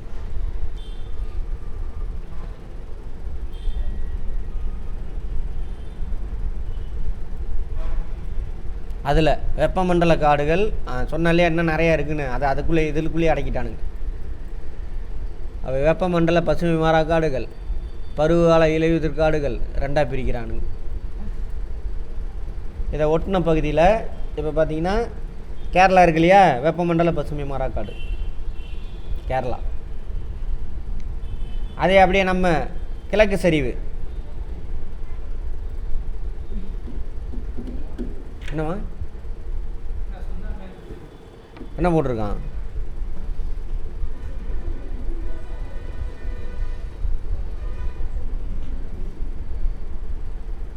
எதை போட்டிருக்கான் சுந்தா லேண்டுன்னு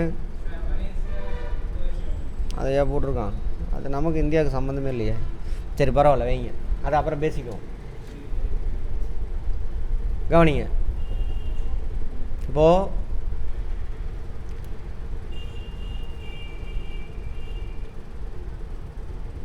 கேரளாலாம் இருக்குல்ல, கேரளா இந்த சரிவெலாம் எவர் கிரீன் ஃபாரஸ்ட்டு, பசுமை மாறா காடுகள். அதே நம்ம இந்த கிழக்கு சரிவு இருக்குல்ல, இது நம்மளுடைய கிழக்கு தொடர்ச்சி மலை, கொல்லிமலை, செருவராயன், அதாவது ஏற்காடு, இதெல்லாம் பார்த்திங்கன்னா வெப்பமண்டல காடுகள் இங்கே இருக்கும். பட் இலையுதிர் காடுகள் இருக்கும், டெசிடியஸ் ஃபாரஸ்ட். ஓகேவா? வெப்பமண்டலத்தில் பசுமை மாறா காடுங்க, அதிக மழைப்பொழிவு இருக்கிற இடத்துல. இந்த பக்கம் இலையுதிர் காடு, டெசிடியஸ் ஃபாரஸ்ட். சரியா? அடுத்தது அது சொல்கிறாங்க பருவகால இலையுதிர் காடுகள், அதுக்கு பேர் தான் டெசிடியஸ், மான்சூன் டெசிடியஸ் ஃபாரஸ்ட் அப்படின்னாங்க. பிற நிலவாழ் பல்லுயிர் தொழிலை விட வெப்பமண்டல காடுகள் பல்வேறு விதமான உயிரினங்களை வாழ்விடமாகவும் முதன்மை தொழில் நடைபெறும் இடமாக உள்ளது. முதன்மை தொழில்னா புரியுதா? Primary activity. இந்த ஏரியாவில் தான் பயோடைவர்சிட்டி, அதாவது உயிரினங்களுடைய இனம் இருக்குல்லையே, அது ஏகப்பட்டது இருக்கும். அதான் போட்டிருங்க. பிற நில வாழ் பல்லுயிர் தொகுதிகளை விட வெப்பமண்டல காடுகள் பல்வேறு விதமான உயிரினங்களின் வாழ்விடம். நிறைய ஏகப்பட்ட வெரைட்டி இருக்கும். சின்ன பாக்டீரியா வந்து உயரமான மரத்துலேயே ஏகப்பட்டது இருக்கும். பயங்கர உயரமான குட்டை மரம், அதில் வெரைட்டி. அப்புறம் புதர், நிழலில் வாழக்கூடிய புதர், மரத்து அடியில் ஓடக்கூடிய கொடி, இந்த மாதிரி ஏகப்பட்டது இருக்கும். அதான் சொல்கிறாங்க. அப்புறம் முதன்மை தொழில் நடைபெறணும். இங்கே வந்து மனிதர்கள் வேலையில் ஈடுபடுறாங்களோ அதை 3 விதமாக இருப்பாங்க. Primary, secondary, tertiary. முதல்நிலை தொழில், 2ஆம் நிலை தொழில், 3ஆம், அதை தனியாக பார்ப்போம். அதில் முதல்நிலை தொழிலில் அதிகமாக இங்கே ஈடுபடுவாங்க. விவசாயம், மரம் வெட்டுறது, மீன் பிடிக்கிறது, இதெல்லாம் முதல்நிலை தொழில், பிரைமரி. இதெல்லாம் கேள்வியாக கேட்பாங்க, பார்த்துக்கோங்க. இது அங்கே அதிகமாக இருக்குது. அமேசான் படுகை, காங்கோ படுகை, இந்தோனேசிய தீவுகள். வெப்பமண்டல காட்டு பல்லுயிர் தொகுதி, அதாவது எவர் கிரீன் ஃபாரஸ்ட். ஃபஸ்ட்டு இது பசுமை மாறா காடுகளுக்கு இதெல்லாம் எடுத்துக்காட்டு. அந்த பசுமை மாறா காட்டை ஒட்டி என்ன இருக்கும்? இலையுதிர் காடுகள் இருக்கும். அதை பற்றி பார்ப்போம். இப்பகுதியில் மிக அடர்ந்த காடுகளை கொண்டிருப்பதால் பொருளாதார ரீதியாக மிக முக்கியத்துவம் வாய்ந்ததாக உள்ளது. எனவே இங்கே குடியிருப்புகள், செட்டில்மெண்ட்ஸ் சிதறி காணப்படும். இந்த காட்டுக்குள்ளே இருக்கக்கூடிய மக்கள் ட்ரைபல் பீப்புளாக இருப்பாங்க, அங்கங்கே இருப்பாங்க, ஒரே இடத்துல இருக்க மாட்டாங்க. ஏன்னா காட்டை அழிக்க முடியாது. சரியா? கேரளா போய் பாருங்களேன், ரோட்டு ஓரத்தில் மட்டும்தான் வீடுகள்லாம் இருக்கும், உள்ளே இருக்காது. ஏன்னா மலை பிரதேசம், அடர்ந்த காடு, உள்ளே போய் வெட்ட முடியாது. உணவு சேகரித்தல், மீன் பிடித்தல், மரம் வெட்டுதல், இடமாற்று விவசாயம், ஷிஃப்டிங் கல்டிவேஷன், இதெல்லாம் இங்கே வாழக்கூடிய மக்களுடைய வாழ்வாதாரமாக இருக்குது. முதல்நிலை தொழில் இது எல்லாமே. அது இடமாற்று விவசாயம். போவேன் காட்டுக்குள்ளே, மரத்தெல்லாம் வெட்டுவேன், ஒரு 2-3 போகம் விவசாயம் செய்வேன், அந்த இடத்த விட்டுட்டு அடுத்த இடத்துக்கு போயிடுவோம். ஏன்? மண் வளம் குறைஞ்சிரும். அதனால் இப்பல்லுயிர் தொகுதி ஈரப்பதமான சூழ்நிலை நிலவுவதால், வளிமண்டலம் எப்பயும் ஈரப்பதத்தோடு இருக்கும். என்ன காரணம்னா டெய்லி மழை பெய்யுது, மழை பெஞ்சால் நான் ஈரப்பதமாக இருக்கும். அப்போ எங்கே நுண்ணுயிர் அதிகமாக இருக்கும்? எப்போ காய்ச்சல் அதிகமாக வருது? மழை காலத்தில். ஏன்னா வளிமண்டலத்தில் ஈரப்பதம், வெப்பம் 2 அதிகமாக இருந்தாக்கா நுண்ணுயிர்கள் அதிகமாக இருக்கும். அப்போ அங்கே நுண்ணுயிர் அதிகமாக இருக்கும். மலேரியா, வைரஸ் காய்ச்சல் இதெல்லாம் அதிகமாக பரவும். அதனால தான் அவனுங்களுக்கு நோய் எதிர்ப்பு சக்தி அதிகமாக இருக்கும். சின்னதுலேருந்தே இந்த பாக்டீரியெலாம் பார்த்து அவன் உடம்பு பழகிருக்கும். இப்போ ஈஸியாக என்ன ஆகுது? அவனுக்கு நோய் தாக்கம் இருக்காது. அப்புறம் அங்கே விளையக்கூடிய மரங்கள், ரப்பரு, மூங்கில், எபோனி, இதெல்லாம். விலங்குகள், வௌவால், வண்ணக்கோழி, சிறுத்தை, யானை, குரங்கு, இதெல்லாம் இருக்கும். முக்கியமான புற்றுநோயை குணப்படுத்தக்கூடிய தாவரம் 70% தாவரங்கள் மலைக்காடுகளில் தான் இருக்காமா. புற்றுநோயை குணப்படுத்துறதுக்கான தாவரம். புற்றுநோயை குணப்படுத்துறதுக்கு பயன்படுத்தக்கூடிய முக்கியமான தாவரம் லப்போச்சா. எங்கே இருக்குது? வெப்பமண்டல காடுகளில், வெப்பமண்டல மலைக்காடுகளில் இருக்குது. மலைனா இந்தலை. சரியா? ஆமாம். அடுத்தது வெப்பமண்டல காடுகள் பார்த்தோமா 2. ஒன்று இப்போ நம்ம மலைக்காடு, இன்னொன்று வந்து இலையுதிர் காடு. மலைக்காட்டுக்கு இன்னொரு பேர் பசுமை மாறா காடு, வருஷம் ஃபுல்லாக பசுமையாகவே இருக்கும். இலையுதிர் காடு ஒரு ஷார்ட் பீரியடில். இப்போ நம்ம ஊரில் பாருங்கள், பிப்ரவரி மார்ச்சில் எல்லா மரத்தில் எல்லா மரமும் இலையெல்லாம் கொட்டிட்டு அடுத்து முளைச்சிக்கும். ஒரு குறிப்பிட்ட பீரியடில் என்ன ஆகுது, இலையெல்லாம் கொட்டிடும். ஏன்னா ட்ரை சீசன் வரும். அப்போ மழை பெஞ்சு மண்ணில் தண்ணி இருக்கும், அந்த தண்ணியெல்லாம் உறிஞ்சி வாழ்ந்துடும். மண்ணில் உள்ள தண்ணி தீர்ந்து போயிடும். சரியா? அப்போ அந்த டைமில் இலையெல்லாம் கொட்டிடும். ஏன்னா பார்த்துருப்போம், தாவரங்களுடைய இலை துளை வழியாக நிறையன்னா நீராவி வெளியில் போயிட்டே இருக்கும். நீராவி போக்குன்னு பார்த்தோமா, வாட்டர் சைக்கிளில் பார்த்துருப்போம். அப்போ அந்த நீராவி போக்கை தவிர்க்கிறதுக்காக என்ன பண்ணும், இலையெல்லாம் கொட்டிடும் ஒரு டைமில். ஸோ இலையுதிர் காடு. அப்புறம் அதை ஒட்டி பார்த்திங்கன்னா மழைப்பொழிவு ரொம்ப கம்மியாக இருக்கும், ஒரு 50 சென்டிமீட்டர் அந்த மாதிரி இருக்கும். அந்த இடத்துல புல்வெளி இருக்கும், வெப்பமண்டல புல்வெளி. இங்கே தான் சிங்கம், புல்லை மேயக்கூடிய மான், எருமை, சரியா, வரி குதிரை, ஒட்டகச்சிவிங்கி இதெல்லாம் இருக்கும். இங்கே மரம் இருக்காது, மரம் எங்கேயாவது 1-2 இருக்கும், புல் தான் ஃபுல்லாக இருக்கும். ஸோ இதுக்கு பேர் போன இடம் சவானா. எல்லோரும் படத்தில் இதெல்லாம் பார்த்துருப்பீங்க, தான் சவானா. இது இங்கேருந்து வரும் சவானா புல்வெளி. இதெல்லாம் சவானா புல்வெளி.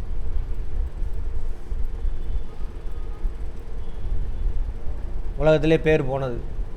நீங்கள் தான் அந்த டிஸ்கவரியில் பார்ப்பீங்கள்ல, நிறையா டிஸ்கவரியில், நேஷ்னல் ஜியோகிராஃபிலாம் விலங்குகள் நிறையா கூட்டமாக போகுதுன்னு.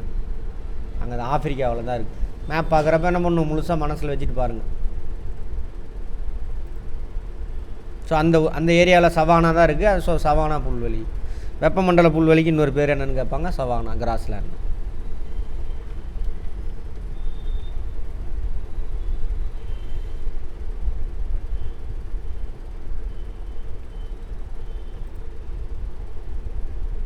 அங்கங்கே மரம் இருக்கும், பார்த்துருக்கீங்களா, ஏகப்பட்ட விலங்குகள் இருக்கும். அங்கே தான்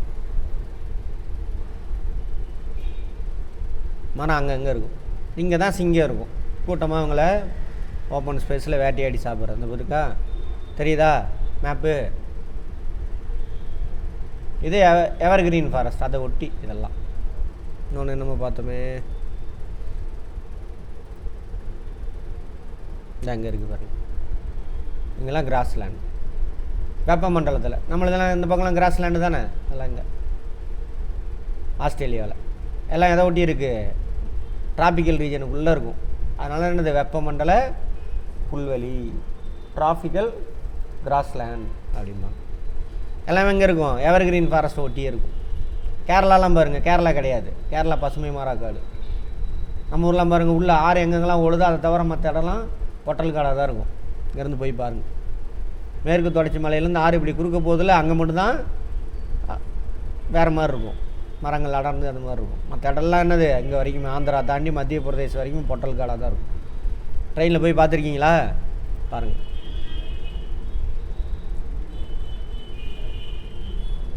வெப்பமண்டல புல்வெளிகள் பெரும்பாலும் வெப்பமண்டல காடுகளுக்கும் பாலைவனங்களுக்கும் இடையே காணப்படும். அதை சொல்லலையா நான்? ரைட், இங்கே பாருங்கள், இங்கே பாருங்கள். அடுத்து பாலைவனம். இதுதான் பாலைவனம். பாலைவனத்துக்கும் பசுமை மாறா காட்டுக்கும் நடுவில் இருக்கும். அப்படியே ட்ரான்ஸ்ஃபர் ஆகிட்டே இருக்கும், கொஞ்சம் கொஞ்சமாக என்ன மாறும். அடுத்தது இப்பல்லுயிர் தொகுதி 10 டிகிரிலேருந்து 20 டிகிரி வட தென் அச்சங்களில் இருக்கும். அச்சக்கோட்டை பற்றி பார்த்துட்டோம்ல, எடுத்து மேப் வச்சு பாருங்கள். இது 0 டிகிரி, அதில் 10லேருந்து 20. அதே மாதிரி தென் அச்சத்தில் 10லேருந்து 20க்குள்ளே இருக்கும். இப்புல்வெளிகள் சேகல் கிழக்கு ஆப்பிரிக்காவில் சகாராவின் தென்பகுதி மற்றும் ஆஸ்திரேலியா போன்ற இடங்களில் காணப்படுது. சேகல் கிழக்கு ஆப்பிரிக்காவின் சகாராவின் தென்பகுதி. சேகல்னால் இந்த ஏரியா, சகாராவோட தென்பகுதி, அதான் சொல்கிறாங்க. இதுதான் சேகல். அப்புறம் ஆஸ்திரேலியா. ஆஸ்திரேலியா கொஞ்சோண்டு இந்த இடத்துல மட்டும். ஆஸ்திரேலியா இந்த பகுதி எல்லாமே பாலைவனம் தான், சரியா? கொஞ்சோண்டு இந்த இடத்துல மட்டும்.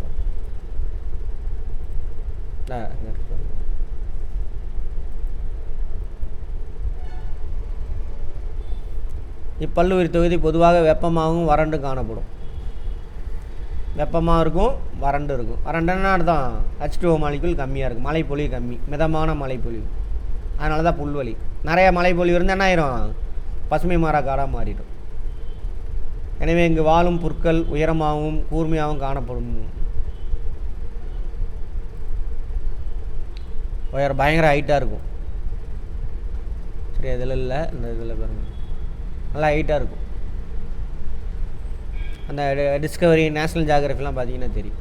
இந்த பாருங்கள், இது நெல் காலனி கிடையாது, புல். நெல்லையான ஒரு வகையான புல் தான். சரியா? அந்த மாதிரி அங்கங்கே மரம் இருக்கும், டாட்டட் அக்கேசியான்னு சொல்லுவாங்க. அந்த மரம் சின்ன இலையாக இருக்கும், முள்ளோடு இருக்கும். வறண்ட பகுதியில் இருக்கக்கூடிய மரங்கள்லாம் முள்ளோடு தான் இருக்கும். ஏன் அப்படின்னு பயாலஜியில் பார்ப்போம், இங்கேயும் சொல்கிறேன். கால்நடை மேய்த்தல் தான் முக்கியமானது. ரியரிங், பாஸ்டுரைசேஷன்பாங்க, ஆடு மாடு மேய்க்கிறது. இங்கு வாழும் பழங்குடியின மக்கள் நாடோடிகளாக உள்ளனர். நாடோடியாக தான் இருப்பாங்க. நோமேட்ஸ், அங்கங்கே போவாங்க, அப்படி வேட்டையாடிட்டு அப்படியே போயிட்டு. சவானா புல்வெளிகளின் பெரும்பாலான பகுதியில் விவசாய நிலங்களாக மாற்றப்பட்டு வருகின்றன. இதனால் இங்கு காணப்படும் பல்வேறு விதமான விலங்குகள் அச்சுறுத்தலுக்கு உள்ளாகியுள்ளது. சிறுத்தை, சிங்கம் எல்லாம் எண்ணிக்கை குறைஞ்சிட்டே வரதாம். இங்கே சவானா புல்வெளியில் எல்லாம் இங்கேருந்து நம்மாரெலாம் போய் அங்கே ஆயிரக்கணக்கில் லேண்டு வாங்கி விவசாயம் பண்ணிகிட்டு இருக்கான் தமிழர்கள்லாம். பார்த்துருக்கீங்க, கேள்விப்பட்டீங்களா நியூஸில்? அங்கே போயிட்டு ஆப்பிரிக்காவில் லேண்டை பிடிச்சி அங்கே விவசாயம் பண்ணுறான், ஆயிரக்கணக்கான ஏக்கருக்கு. இப்போ இந்த காடெல்லாம் தான் அதெல்லாம் பிடிச்சி தான் பண்ணுறானுங்க. அப்போ என்ன, அந்த காடு அங்கே வாழக்கூடிய உயிரினங்கள்லாம் பாவம். சிங்கம், சிறுத்தை, புலி, மான், வரி குதிரை, ஒட்டகச்சிவிங்கி இங்கே காணப்படும். எங்கே? சவானா புல்வெளி. புல்லுருவி, ரெட் ஓட்ஸ் புல், லைம் கிராஸ், இதெல்லாம் வந்துட்டு முக்கியமான புல்கள் அங்கே இருக்கக்கூடிய. புல்லுருவி, ரெட் ஓட்ஸ் புல், அப்புறம் லைம்ஸ் கிராஸ். இதெல்லாம் பிரேக் எடுத்துக்கலாமா? 1 hour ஆயிடுச்சு, போய்ட்டு வாங்க. இப்போ என்னென்ன பார்த்துருக்கோம்? எக்கோசிஸ்டத்தில் டெரஸ்ட்ரியல் பயோம்ஸ் பார்த்துக்கிட்டு இருக்கோம். அதில் என்னது, டிராபிக்கல் ரீஜனில் 2. டிராபிக்கல் ரீஜனில் ஃபாரஸ்ட் ஒன்று பார்த்தோம், அந்த ஃபாரஸ்ட்டில் 2 எவர் கிரீன் ஃபாரஸ்ட்டு, இன்னொன்று இலையுதிர் காடுகள், டெசிடியஸ் ஃபாரஸ்ட். பசுமை மாறா காடு, இலையுதிர் காடு. அடுத்தது கிராஸ்லேண்ட், எங்கெங்கே இருக்குது உலகத்தில். சரியா? ரைட். அடுத்து போயிட்டு வாங்க பாலைவனம். அடுத்தது பாலைவனம். மெயினாக வெப்ப பாலைவனத்தை பற்றி தான் பேசுகிறாங்க. பாலைவனம் அப்படின்னா என்ன? உயிரினங்கள் கம்மியாக இருக்கும், அதான் பாலைவனம். டெசர்ட் கண்டங்களுடைய மேற்கு விளிம்புகளில் காணப்படுகின்றன. மேற்கு விளிம்பில், எல்லா கண்டத்தினுடைய மேற்கு விளிம்பில் அங்கே பாருங்கள், கவனிங்க. இந்த இடம் பாலைவனம், இந்த இடம் பாலைவனம், இது பாலைவனம், இது பாலைவனம். இந்த இடத்துல என்ன நீரோட்டம் ஓடும்? மேற்கில் என்ன நீரோட்டம் ஓடும்? வெப்ப நீரோட்டமா, குளிர் நீரோட்டமா? குளிர் நீரோட்டம். அது பார்த்தாவே சொல்லிடலாம். இங்கே பாலைவனம். அதேமாதிரி என்ன அச்சங்கள்? 20 to 30 டிகிரி அச்சம், அதான் சப்ட்ராபிக்கல் ரீஜன், துணை அயன மண்டலம். 23 டிகிரி வரைக்கும் அயன மண்டலம், அதை ஒட்டுன பகுதி தான் அது துணை அயன மண்டலம், சப்ட்ராபிக்கல் ரீஜன்ஸ். வட மற்றும் தென் அச்சங்களுக்கிடையே காணப்படும். அந்த கிளாஸ்லாம் அட்டன் பண்ணியிருந்தீங்கன்னா தான் அது புரியும், எல்லாம் புரியாது. ஒன்ஸ் புரிஞ்சுக்கிட்டீங்கன்னா மறக்காது. ரைட். பழைய புக்கிலலாம் இந்த மாதிரி இருக்காது, இப்போ புது புக்கில் இருக்குது. அதனால் கேட்பாங்க, இந்த கொஸ்டின்லாம் கேட்பாங்க, பார்த்துக்கோங்க. இங்கே ஆண்டு சராசரி மழைப்பொழிவு வருஷத்துக்கே 25 சென்டிமீட்டர் பெஞ்சா பெரிய விஷயம்.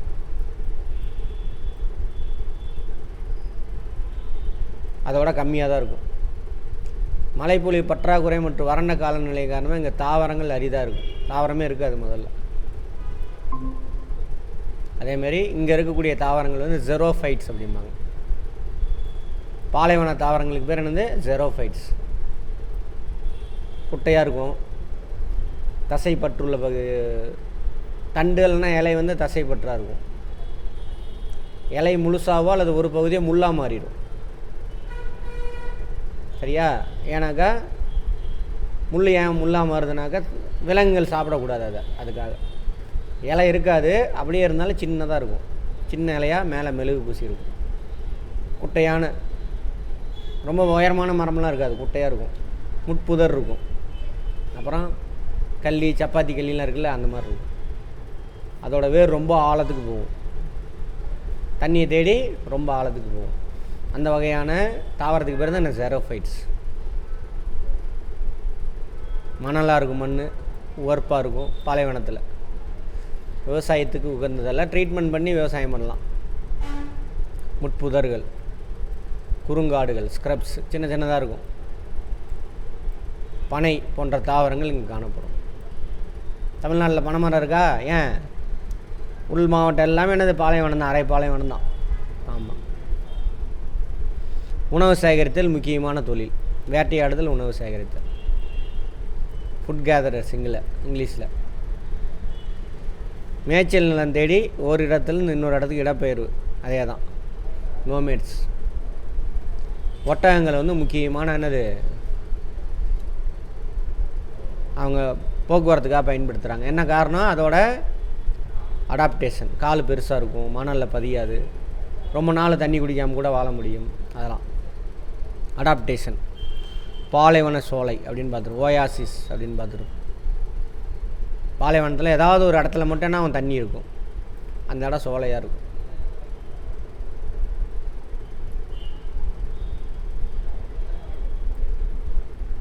நீர் ஊற்று சுற்றிலும் மேடாக இருக்கும், அங்கே பேஞ்ச மழையெல்லாம் அங்கே சேர்ந்து வந்துடும், அங்கே தண்ணி சேர்ந்து இருக்குது. இங்கே தண்ணி குறைய குறைய அந்த தண்ணி என்ன இறங்கி இங்கே வந்துடும். அதனால் அந்த இடத்துல மட்டும். இங்கே பேரிச்சை, அத்திப்பழம், சிட்ரஸ் வளங்கள்.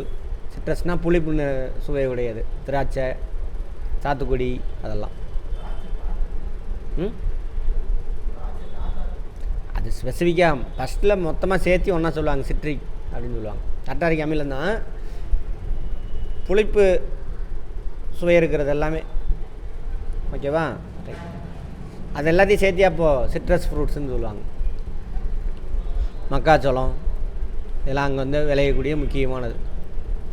பாலைவன சோலை, ஓயாசிஸ். அங்கே இருக்கக்கூடிய உயிரினங்கள் பாம்பு, பல்லி, தேள், ஊர்வனை தான் அதிகமாக இருக்காங்க. பகலில் வெயில் அதிகமாக இருக்கா, குழி நோண்டி உள்ளே போய் உக்காந்துக்கும். ஏன்னா பூமிக்குள்ளே வெளியில் வளிமண்டலத்தோடு வெப்பாங்க கம்மியாக தான் இருக்கும். அதனால் இரவில் வேட்டையாடும். இரவில் பாலைவனத்தில் என்ன ஆயிரும், வெப்பம் குறைஞ்சிரும், வெளியில் வந்து வேட்டையாடும். அந்த மாதிரி மிதவெப்ப மண்டல புல்வெளி. இப்போ அங்கே அடுத்து போயிடுச்சு மிதவெப்பம் டெம்பரேட் 23 டிகிரிக்கு மேலே புல்வெளி. கண்டங்களின் உட்பகுதியில் காணப்படும். பாருங்க, இங்கே இருக்கும், அது மாதிரி இங்கே ஃபுல்லாக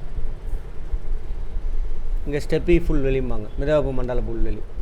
புல்வெளினா என்ன இருக்காங்க, ஆடு மாடு மேய்க்கிறது, அது சிறப்பாக இருக்கும்.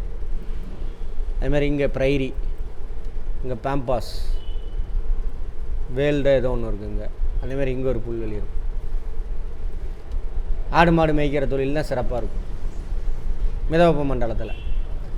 இங்கே இங்கிலீஷ்காரனுங்க இருக்கானுங்களா, இந்த இடம் ஃபுல்லாக இங்கிலீஷ்காரனுங்க இருக்கானுங்க. அதனால் என்ன பண்ணிட்டான், அடுத்த லெவலுக்கு யோசித்து பெரிய பண்ணை அமைச்சு மாடு மேய்க்கிறது. சரியா? அப்போ எந்தெந்த கண்டத்தில் என்னென்ன புல்வெளி இருக்குதுன்னு கேட்பான். மிதவெப்ப மண்டல புல்வெளி.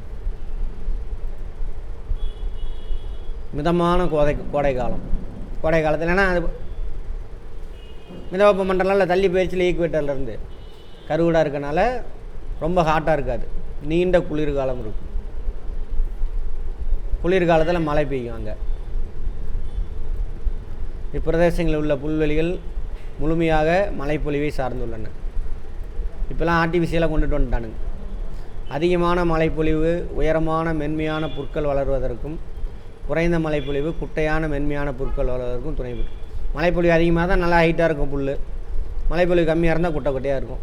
நாங்கள் ஆடு மாடு மேய்க்கிறது. இந்த ஏரியாவில் தான் கோதுமை விளையும். கோதுமை என்ன, இது ஒரு விதமான புல். மிதவெப்ப மண்டலத்தில் கோதுமை விளையும். பரந்தளவில் இயந்திரமாக்கப்பட்ட விவசாயம். இங்கே அமெரிக்கா, இங்கே யூரோப்லாம் போனீங்கன்னா நம்ம ஊரில் பெரிய விவசாயம்னா எவ்வளவு? 10 ஏக்கர் வச்சுருந்தா பெரிய அப்பாட்டாக்கர், 10 ஏக்கர் வச்சுருந்தா பெரிய ஆள். அங்கே போய் ஒரு விவசாயிட்ட போய் எவ்வளோப்பா லேண்டு வச்சுருக்குன்னு கேட்டாக்கா எனக்கு ஒரு 1500 ஏக்கர் இருக்குமா. சின்ன விவசாயியே. அப்போ அவ்வளோ ஏரியாவில் விவசாயம் பண்ணால் என்ன பண்ணணும்? 10 ஏக்கருக்கு நமக்கு அத்தனை பேர் வேணும். 1500 ஏக்கர்னால் எப்படி? அதனால் மெஷின் யூஸ் பண்ணுறாங்க.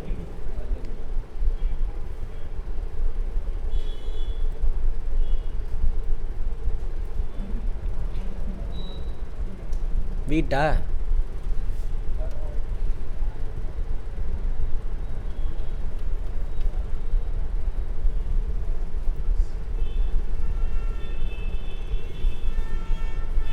இது பாருங்க, கிலோமீட்டர் கணக்கில் இருக்கும் அது பாட்டில்.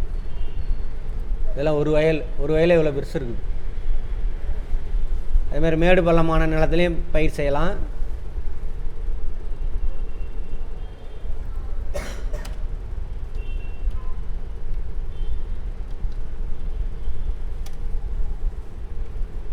இந்த பாருங்க, இந்த மாதிரி இங்கே நம்ம அறுவடை இயந்திரம்லாம் இருக்குல்ல, அங்கே பாருங்கள், அறுவடை பண்ணிகிட்டே போவோம். எல்லாம் க்ளீன் பண்ணி எல்லாமே என்ன பண்ணிடும், இன்னொரு ட்ரக்கில் பின்னாடி போயிட்டே இருக்கும். ட்ரக் அது கூடவே கொட்டிகிட்டே போகும். சரியா? அப்புறம் தண்ணி பாய்ச்சறது கூட தண்ணி நிற்க வேணாம், சும்மா தெளித்து விட்டால் போதும்.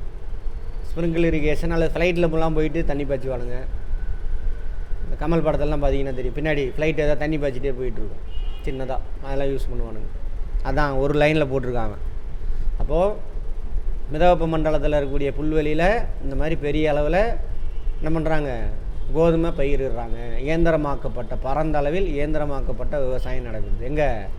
மிதவெப்ப மண்டல புல்வெளி. அங்கே போடக்கூடிய பயிர் என்னது? கோதுமை. கோதுமைக்கு தூரில் தண்ணி நிற்க வேண்டாம். கால்நடை வளர்ப்பு இங்கே முக்கிய தொழில்.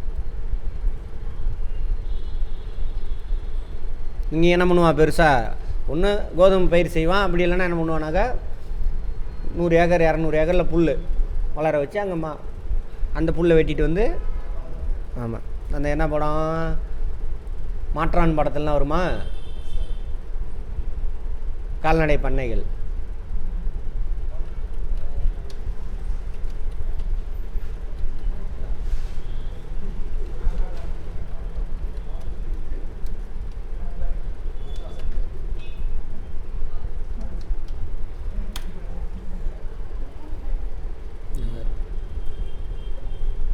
ஒன்று ஆடு இருக்கும் அல்லது என்ன இருக்கும், மாட்டு பண்ணை இருக்கும். ஆட்டில் இருந்து பார்த்திங்கன்னா அதோட ரோமம் அது தேவைப்படும். அப்புறம் மீட்டு, குளிர் பிரதேசத்தில் கறி இல்லாமல் அவனால் சாப்பிட முடியாது, அது மாட்டுக்கறி. அப்புறம் பன்னி வளர்க்குறது, பன்னி இங்கே இருக்காது அவ்வளோவா. பன்னி பார்த்திங்கன்னு வச்சுக்கோங்க, டென்மார்க்கில் அதிகமாக இருக்கும். அங்கே மாடு வளர்க்குறது முக்கியமான தொழில். இந்த மாதிரி புல்வெளியில் புல்லை போட்டு மாட்டுக்கு போட்டு மாட்டை வளர்ப்பாங்க. மாடு பால் கறக்கும். அந்த பால் எடுத்துகிட்டு போயிட்டு பால் பண்ணை இருக்கும், அங்கே ஃபேட்டை மட்டும் எடுத்துருவான். எடுத்துகிட்டு மிச்சம் உள்ள பால் பார்த்துருப்போம். அடல்ட்டுனால புரோட்டீன், மாட்டு பாலில் இருக்கக்கூடிய புரோட்டீனை ஜீரணிக்கிற சக்தி அடல்ட்டுக்கு கிடையாது, ஃபேட்டு மட்டும் தான் நமக்கு கிடைக்கும். ஸோ ஃபேட்டை எடுத்துகிட்டு, குளிர் பிரதேசம் ஃபேட் அவனுக்கு ரொம்ப முக்கியம். பீஸாலாம் இருக்குல்ல, குளிர் பிரதேசம் அதெல்லாம் படிச்சிருப்போம், நம்ம கிளாஸ்லேயே பார்த்துருவோம். அந்த ப்ரோட்டீன் இருக்கக்கூடிய பாலை கொடுத்துருவான். எல்லா விவசாயம் 10 லிட்டர் கொடுத்தானா 8 லிட்டர் வந்துடும் பால், ஃபேட்டை எடுத்துகிட்டு.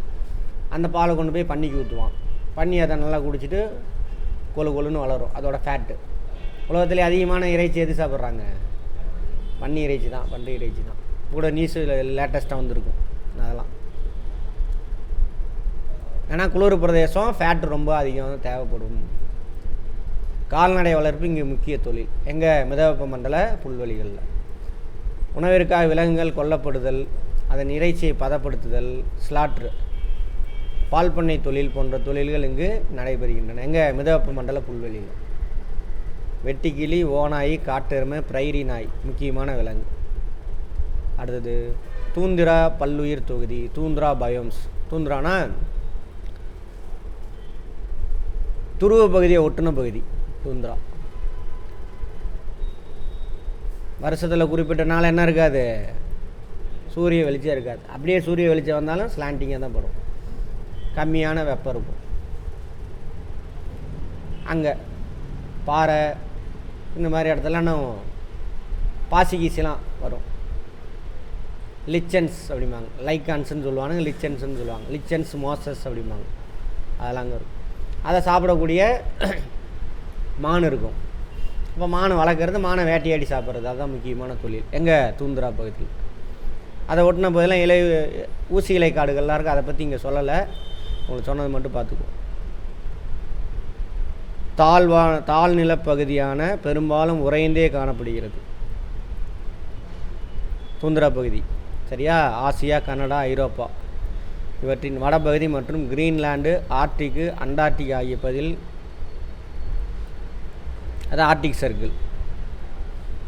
வட அமெரிக்கா, கிரீன்லாண்டு, ஆசியா, ஐரோப்பா. இங்கே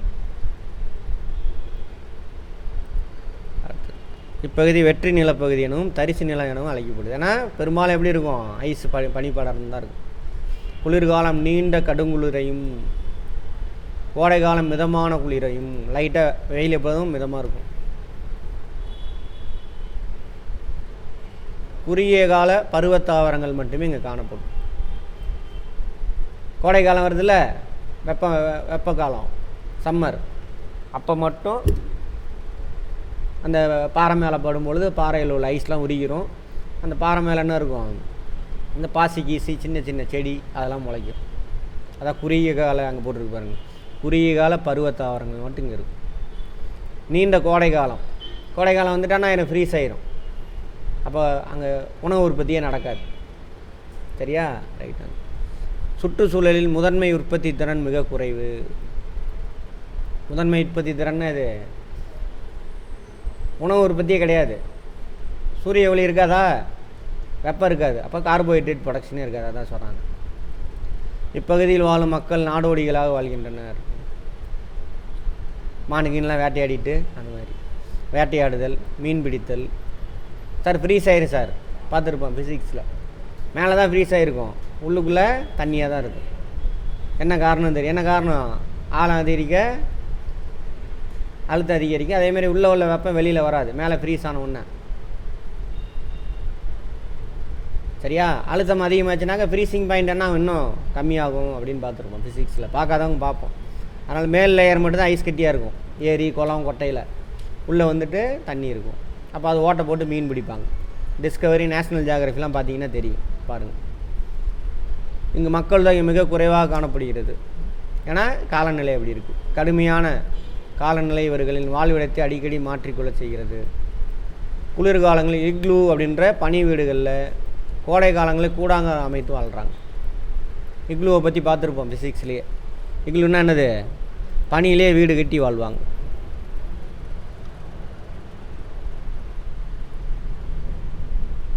குளிராதா சார்? குளிராது. கட்டிட்டு உள்ளே போயிடுவாங்க. உள்ளே போனவுடனே இதை க்ளோஸ் பண்ணிடுவாங்க. அப்போ அவன் பாடியிலேருந்து டெம்பரேச்சர் போய் அந்த ரூமு மட்டும் என்ன ஆயிரும், ஹீட் ஆயிரும். அதே மாதிரி வெள்ளை கலராக நம்ம வெப்பத்தை என்ன பண்ணாது, கடத்தாது, உள்ளுக்குள்ளேயே ரிஃப்ளெக்ட் பண்ணி விட்ரும். அப்போ அந்த வீட்டுக்குள்ளே கதப்பாயிரும். ஒன்றும் இல்லை, நம்ம ஊரில் போர்வை எடுத்து போத்திக்கங்களேன், குளிரும் போத்திக்குவோம், கொஞ்சம் நேரத்தில் வேர்க்க ஆரம்பிக்கும். ஏன்? நம்ம உடம்புலேருந்து ஹீட்டு ரிலீஸ் ஆகி அந்த போர்வைக்குள்ளே ஹீட் அதிகமாகிடும். அதே மாதிரி இங்கே நடக்கும். இக்லூ எங்கே நடக்குது? துந்துரா பகுதியில். இந்த லார்ட் ஆஃப் த ரிங் இந்த படம்லாம் பார்த்தீங்கன்னா இருக்கும். நல்லா லைட்டிங்லாம் போட மாட்டாங்க, அவங்க சும்மா அப்படி போட்டிருக்கானுங்க.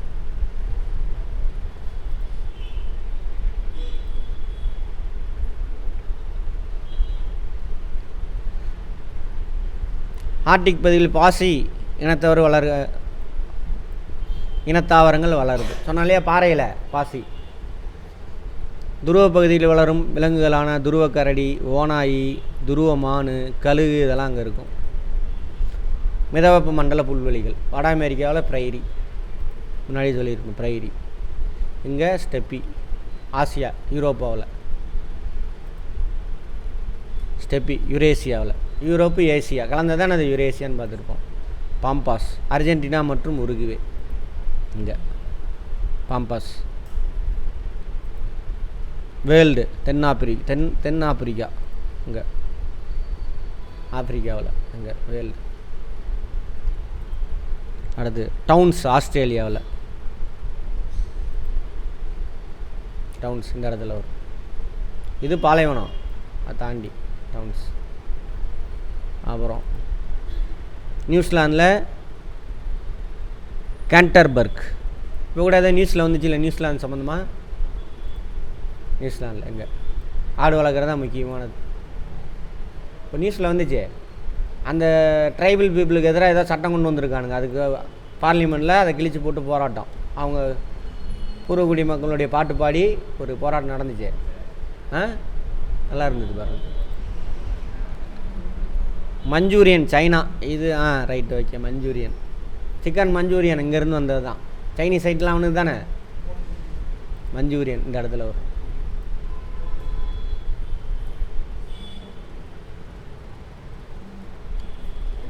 மஞ்சூரியன் எல்லாத்துலேயுமே பண்ணலாம். கோபி, சிக்கனு, மட்டனு, போர்க்கு எதில் வேணாலும் செய்யலாம். இந்த மசாலா சேர்த்து பண்ணுறாங்கள்ல அது சரி. எல்லாம் கேட்பாங்க மேட்ச் த ஃபாலோயிங்கில் கேட்பாங்க, பார்த்துக்கோங்க. இவ்வளோ தான் புல்வெளியே. மிதவெப்ப மண்டல புல்வெளிகள் இவ்வளோ தான். எந்தெந்த நாட்டில் இருக்குதுன்னு கேட்பாங்க. மேட்ச் பண்ண சொல்லலாம். ஏதாவது ஒரு பேரை மட்டும் கேட்கலாம். அடுத்து அக்வாட்டிக் நீர்வாழ் பல்லுயிர் தொகுதி. அக்வா அப்படின்னா வாட்டர்னு அர்த்தம்.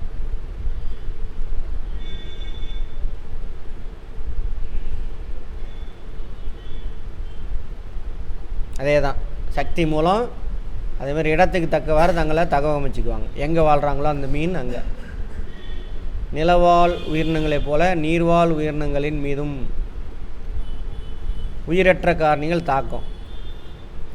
யார் உயிரற்ற காரணி? தண்ணி, கேஸு, மண் எல்லாமே தான். அப்புறம் ஆற்றல், வெப்பம். நீர்வாழ் பல்லுயிர் தொகுதியினை நன்னீர்வாழ் ஃப்ரெஷ் வாட்டர் பயோம்ஸ், அப்புறம் செலைன் வாட்டர் அல்லது பிராக்கிஸ் வாட்டர் அப்படின்னு பார்த்துருப்போம். கடல் வாழ் மெரைன் பயோம்ஸ் ரெண்டாக பிரிக்கிறாங்க. ஒரு சில உயிரினங்கள் தான் நன்னீர், உப்பு நீர் ரெண்டுலேயுமே வளரும். சரியா? ஒரு சிலது நன்னீரில் மட்டும்தான் வளரும், ஒரு சிலது உப்பு நீரில் மட்டும்தான் வளரும். நன்னீர்வாழ் பல்லுயிர் தொகுதியான ஏரி, இதெல்லாம் நன்னீர்வாழ் பல்லுயிர். ஏரி, குளம், ஆறு, ஓடை, சதுப்பு நிலம். அதாவது சதுப்பு நிலத்துக்கு என்ன சொல்லுவாங்க? சேறு சகதியுமாக இருக்கிறது. சரியா? மார்ஷி லேண்டிங்கில் இங்கிலீஷில். நீரோட கொள்ளளவு, நீரோட்டம், ஆக்சிஜன் அளவு, வெப்பநிலை ஆகிய உயிரற்ற காரணிகள் தாக்கத்திற்கு உள்ளாகிறது. இதெல்லாம் உயிரற்ற காரணி. தண்ணியோட அளவு, நீரோட்டம், கரண்ட்டு, ஆக்சிஜன் அளவு. ஆக்சிஜன் அளவு குறைஞ்சின்னா உயிர் நாங்கள் வாழ முடியாது. தண்ணியில் ஆக்சிஜன் கரைஞ்சிருக்கா? நல்லாவே கரைஞ்சிருக்கும். அதோட லேசாக தான் நைட்ரஜன் கரைன்னு பார்த்துருப்போம். கார்பன் டை ஆக்சைடு ப்ரெஷர் அதிகமான நல்லா கரையும் தண்ணியில். பார்த்தோமா? ஆமாம். தண்ணியில் ஆக்சிஜன் கரையல்னா என்ன இருக்காது? அங்கே உயிரினம் வாழ முடியாது. நைட்ரஜனை ஆக்சிஜனோட அதிகமாக கரையிற மாதிரி இருந்ததுன்னா நைட்ரஜன் தான் வளிமண்டலத்தில் அதிகமாக இருக்குது, அதுதான் அதிகமாக இருக்கும். தண்ணிக்குள்ளேயும் உயிரினம் இருக்காது. ரைட்.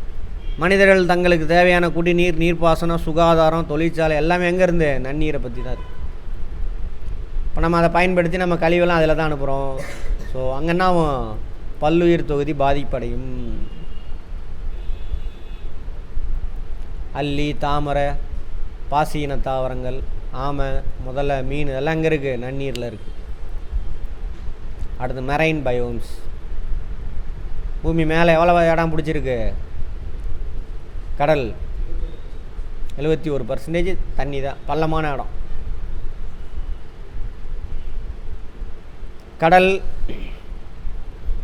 கடல் நீர்வாழ் பல்லுயிர் தொகுதி. மிகப்பெரிய நீர்வாழ் பல்லுயிர் தொகுதி எதுனா கடல் நீர்.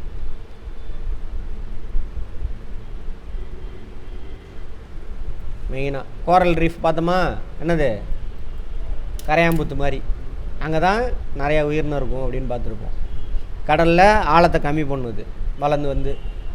அப்போ சூரிய ஒளி இது மேலே போய் படும். ஸோ அங்கே பாசி கீசிலாம் வளரு. அதை சாப்பிட்றதுக்கு மற்ற மீன்கள்லாம் அங்கே உயிர் வாழும். கடற்கரை பகுதிகள் மற்றும் கழிமுகங்கள். கடற்கரை ஓரம் கழிமுகம்னா என்ன அர்த்தம்? தண்ணி போய் சேருதில்ல, ரிவர் மவுத்து, அதான் கழிமுகம்.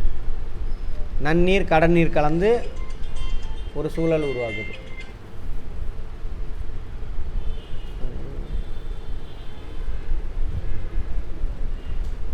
இந்த இடத்துல மட்டும் கடலில் போய் தண்ணி சேருதா, நல்ல தண்ணியும் உப்பு தண்ணி ரெண்டு சேர்ற இடம். அங்கே ஒரு விதமான உயிரினங்கள் வாழும். நல்ல தண்ணிலையும் வாழும், உப்பு தண்ணியிலையும் வாழும். அதான் சொல்கிறாங்க. நீர்நிலையான கடல்வாழ் உயிரினங்களில் வேகமாக இடமாற்றத்திற்கு உதவியாக உள்ளது.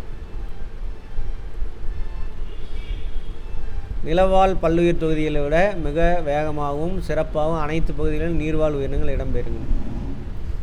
இடம்பெயர்னா அர்த்தம், ஒரு இடத்துலேருந்து இன்னொரு இடத்துக்கு போகும். இப்போ சால்மன் என்னது, வஞ்சர மீன் கடலுக்கு வந்துட்டு டிஸ்கவரியில் பார்த்துருப்பீங்க, அலாஸ்காவில் அங்கே இருக்கும். அங்கே தான் குஞ்சு பொரிக்கும். அங்கேருந்து கிளம்பி ஆற்று வழியாக என்ன பண்ணும், கடலில் போயிடும். கடலில் போய் ஊரெல்லாம் சுற்றிட்டு திரும்ப அடுத்த வருஷம் என்ன பண்ணணும், திரும்ப அங்கே போய் குஞ்சு பொரிச்சிட்டு செத்து போயிடும். முட்டையிட்டு செத்துடும். திரும்ப அதோட இனம் உருவாய் திரும்ப கடலுக்குள்ளே வரும். அதான் சொல்கிறாங்க, நிலவாழ்வனோட நீர்வாழ்வனை ஈஸியாக இடம்பெயர்தலில் ஈடுபடுது அப்படின்றாங்க. அவ்வளோ. விலங்குகளை தவிர தாவர இனங்களான பெரிய கடற்பூண்டு, கடற்பாசி, நீரில் மிதக்கும் தாவரங்களும் அதிக அளவில் இத்தொகுதியில் காணப்படும். நிறையா நீர்வாழ் பல்லுயிர் தொகுதியான தாவரங்கள் விலங்குகளுக்கு மட்டுமல்ல மனித இனத்திற்கு மிகவும் முக்கியத்துவம் வாய்ந்தது. ஆமாவா, என்ன கிடைக்கிது? அதேமாரி இன்னும் அந்த உண்மை இப்போ தான் கரண்ட் அஃபேரில் வந்திருக்கு. அமேசானில் தான் அதிகமாக ஆக்சிஜன் ப்ரொடியூஸ் ஆகுதுன்னு நினச்சிக்கிட்டு இருந்தாங்க. இல்லை, அமேசானுக்கே ஆக்சிஜன் பத்தலை. பூமியின் நுரையீரல்மா அமேசானு.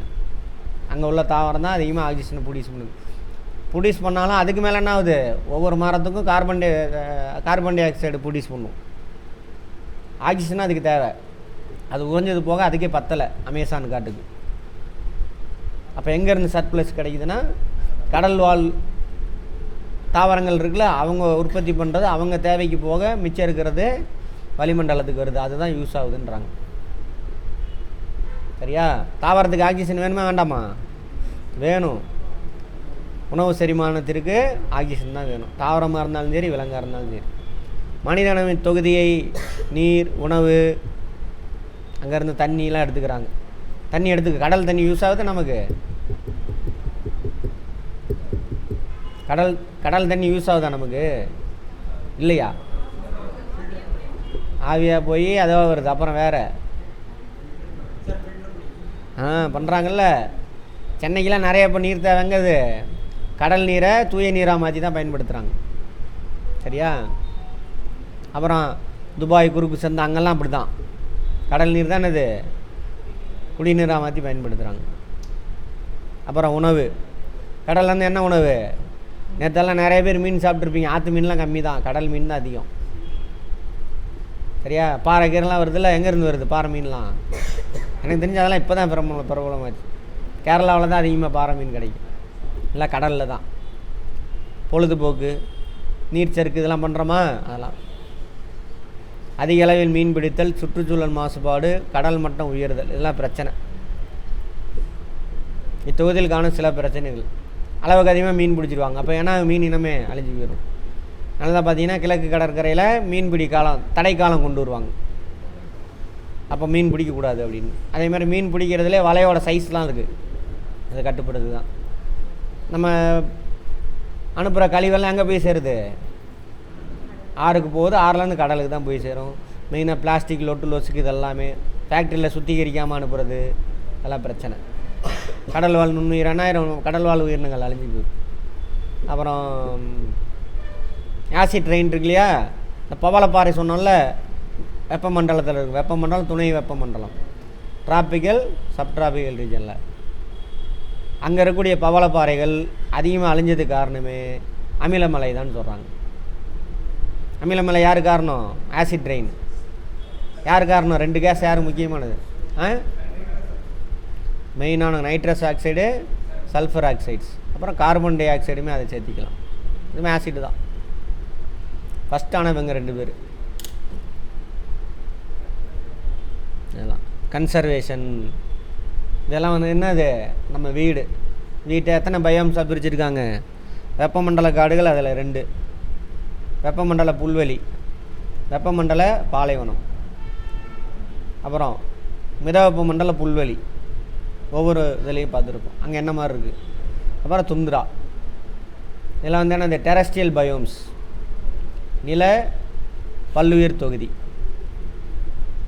அடுத்து என்னது, அக்வாட்டிக், நீர் பல்லுயிர் தொகுதி.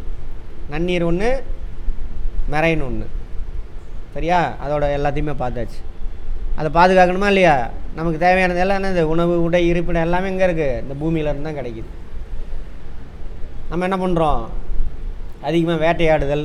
அதனால் என்ன ஆயிரும், பயோடைவர்சிட்டி டிஸ்டர்ப் ஆகும், மண் வளம் பாதிப்பு, அசுத்தம், எல்லாமே எல்லா வேலையும் பண்ணுறோம். மனுஷன் செய்யாதே இல்லை. மனுஷன் தான் என்னது, அழிவு அப்படின்னு அர்த்தம் இயற்கை.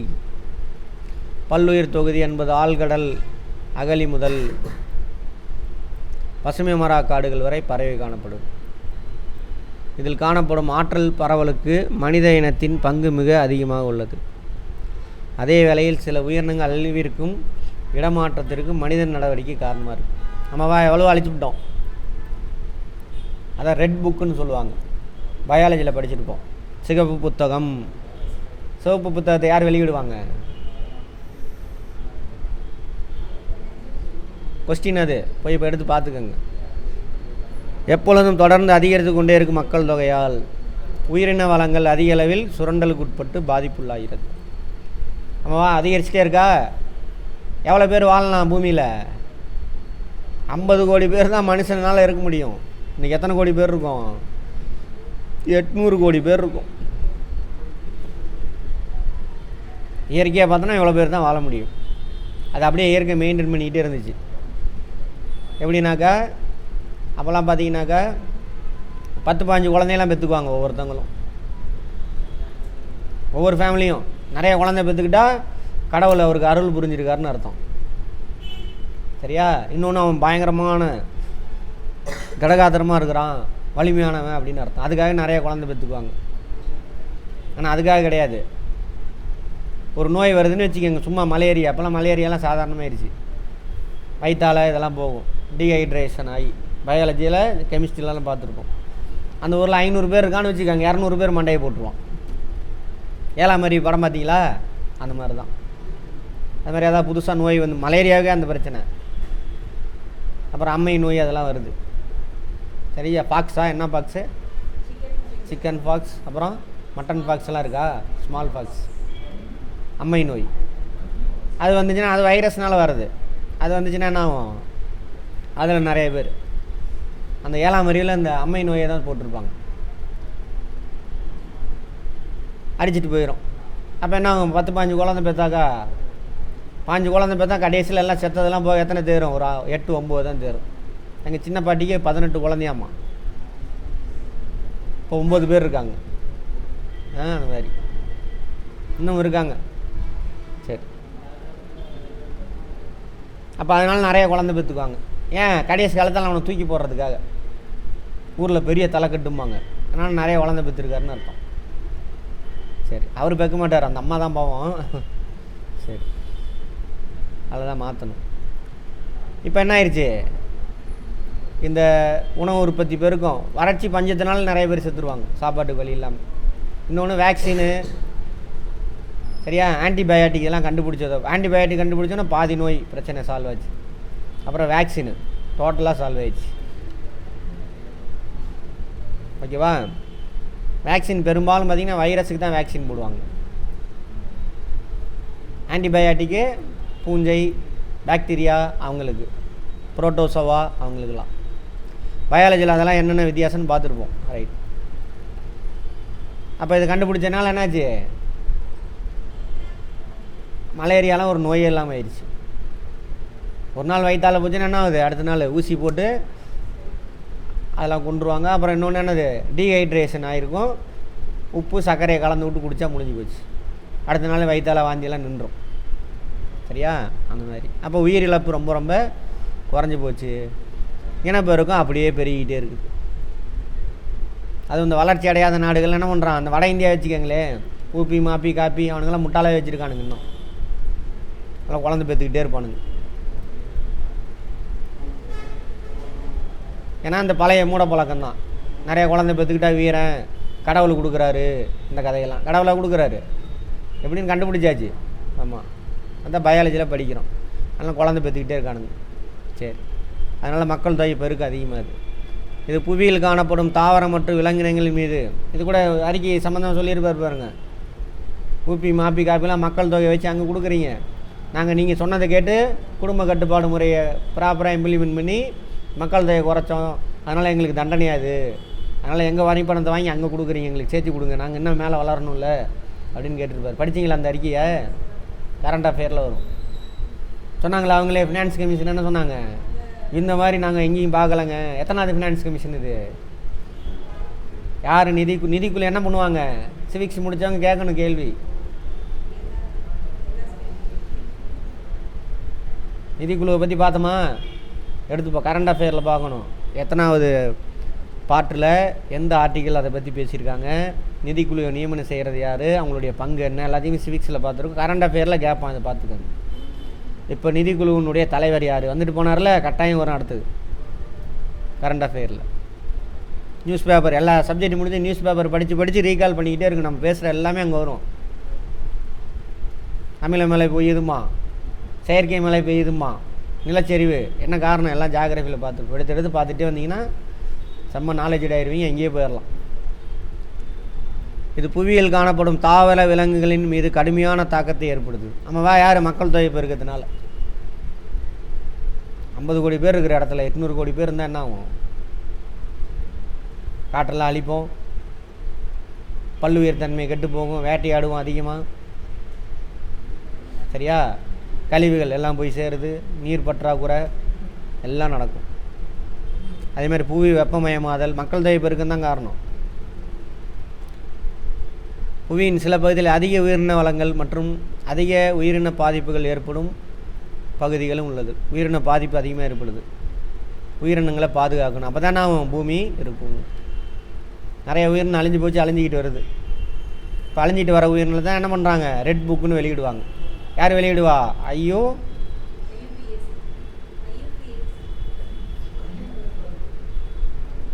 எடுத்து பாருங்க. உயிரின காப்பகங்கள்,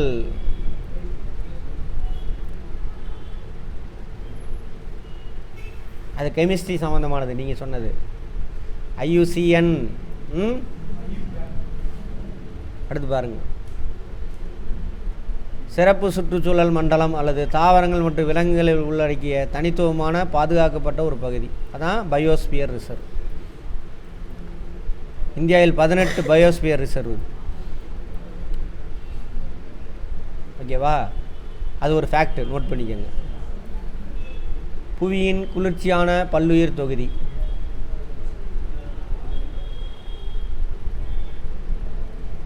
எது குளிர்ச்சியான பல்லுயிர் தொகுதி? Biomes, coldest biomes.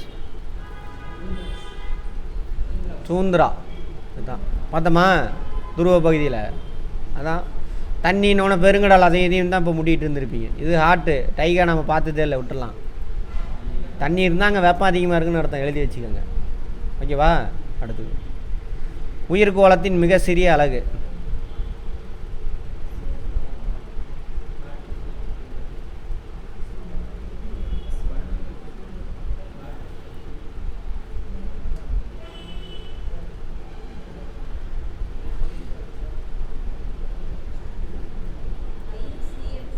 IUCN.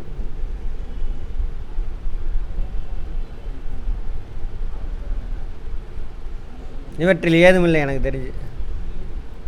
மிக சரியாக என்ன கொடுத்துருப்பான், மரப்பட்டைன்னு கொடுத்துருப்பான். மரப்பட்டை ஒரு உயிர். அந்த மாதிரி வளிமண்டலத்தில் உள்ள நுண்ணுயிர்களை கொண்டு ஊட்டச்சத்துக்களை மறுசுழற்சி செய்வோர், சிதைப்போர்.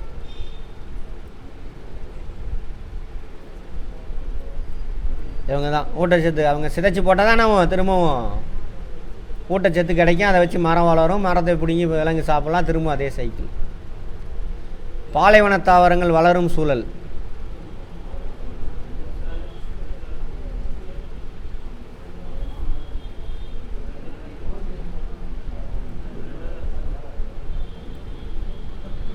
குறைந்த அளவு ஈரப்பசியும் சொல்லலாமே.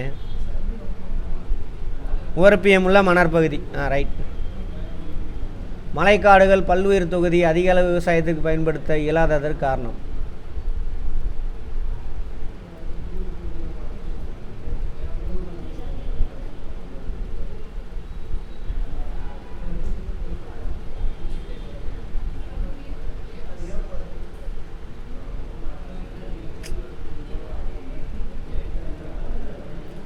அடர்ந்த பகுதி, அதுதான் சொல்லணும். வளமான மண், அது மண்ணடுக்கு அதிகமாகவே இருக்கும்.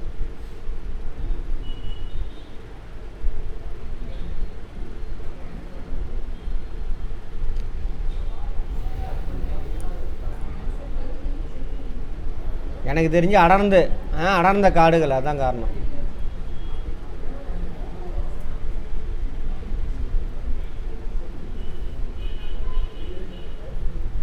சரி, இருக்கட்டும், பார்ப்போம். பிறச்சார்பு ஊட்ட உயிர்கள் தங்கள் உணவை தாங்களே தயாரித்துக்கொள்ளும். அப்படியா? ஊட்டச்சத்திற்காக இவை உற்பத்தியாளர் சார்ந்திருக்கும். காரணம் மட்டும்தான் சரி. குறிப்பிட்ட பகுதிகளில் மட்டும் காணப்படக்கூடியதும் எளிதில் பாதிக்கப்படும் சூழலில் வாழும் பல வகை தாவரங்களும் விலங்குகளும் கொண்ட பகுதியை வள மையம். கரெக்டா? கரெக்டு. ரெண்டுமே கரெக்டு. விலங்குகள், தாவரங்கள் மற்றும் நுண்ணுயிர்கள் ஒன்றோடொன்று இடைவினை புரிந்து கொண்டு வாழும் இடம் என்னது? ஹேபிட்டட். என்னது? வாழிடமா? வாழிடம் அல்லது எக்கோசிஸ்டம். சுற்றுச்சூழல். பிறச்சார்பு ஊட்ட உயிர்கள் என அழைக்கப்படுபவை விலங்குகள். யாரு? விலங்குகள். ஒன்றோடொன்று இணைக்கப்பட்ட சிக்கலான உணவு சங்கிலி அமைப்பினை வலை. என்ன வலை? உணவு வலை. வெப்பு. மிக பரந்த புவிசூழ் நிலை மண்டலத்தை டேஸ் என்கிறோம். அதான் எக்கோசிஸ்டமா? எக்கோசிஸ்டம். தமிழ் என்னது? எக்காலஜி, சூழலியல்னா. பாலைவன பல்லுயிர் தொகுதிகள் வளரும் தாவரங்கள். ஜெரோஃபைட்ஸ், பாலை தாவரங்கள். டேஸ் நீர்வாழ் பல்லுயிர் தொகுதி. நன்னீர் மற்றும் கடல் நீர் கலக்கும் இடத்தில் காணப்படும். கலிமுகம், கடற்கரை ஓரம். அவ்வளோதான்.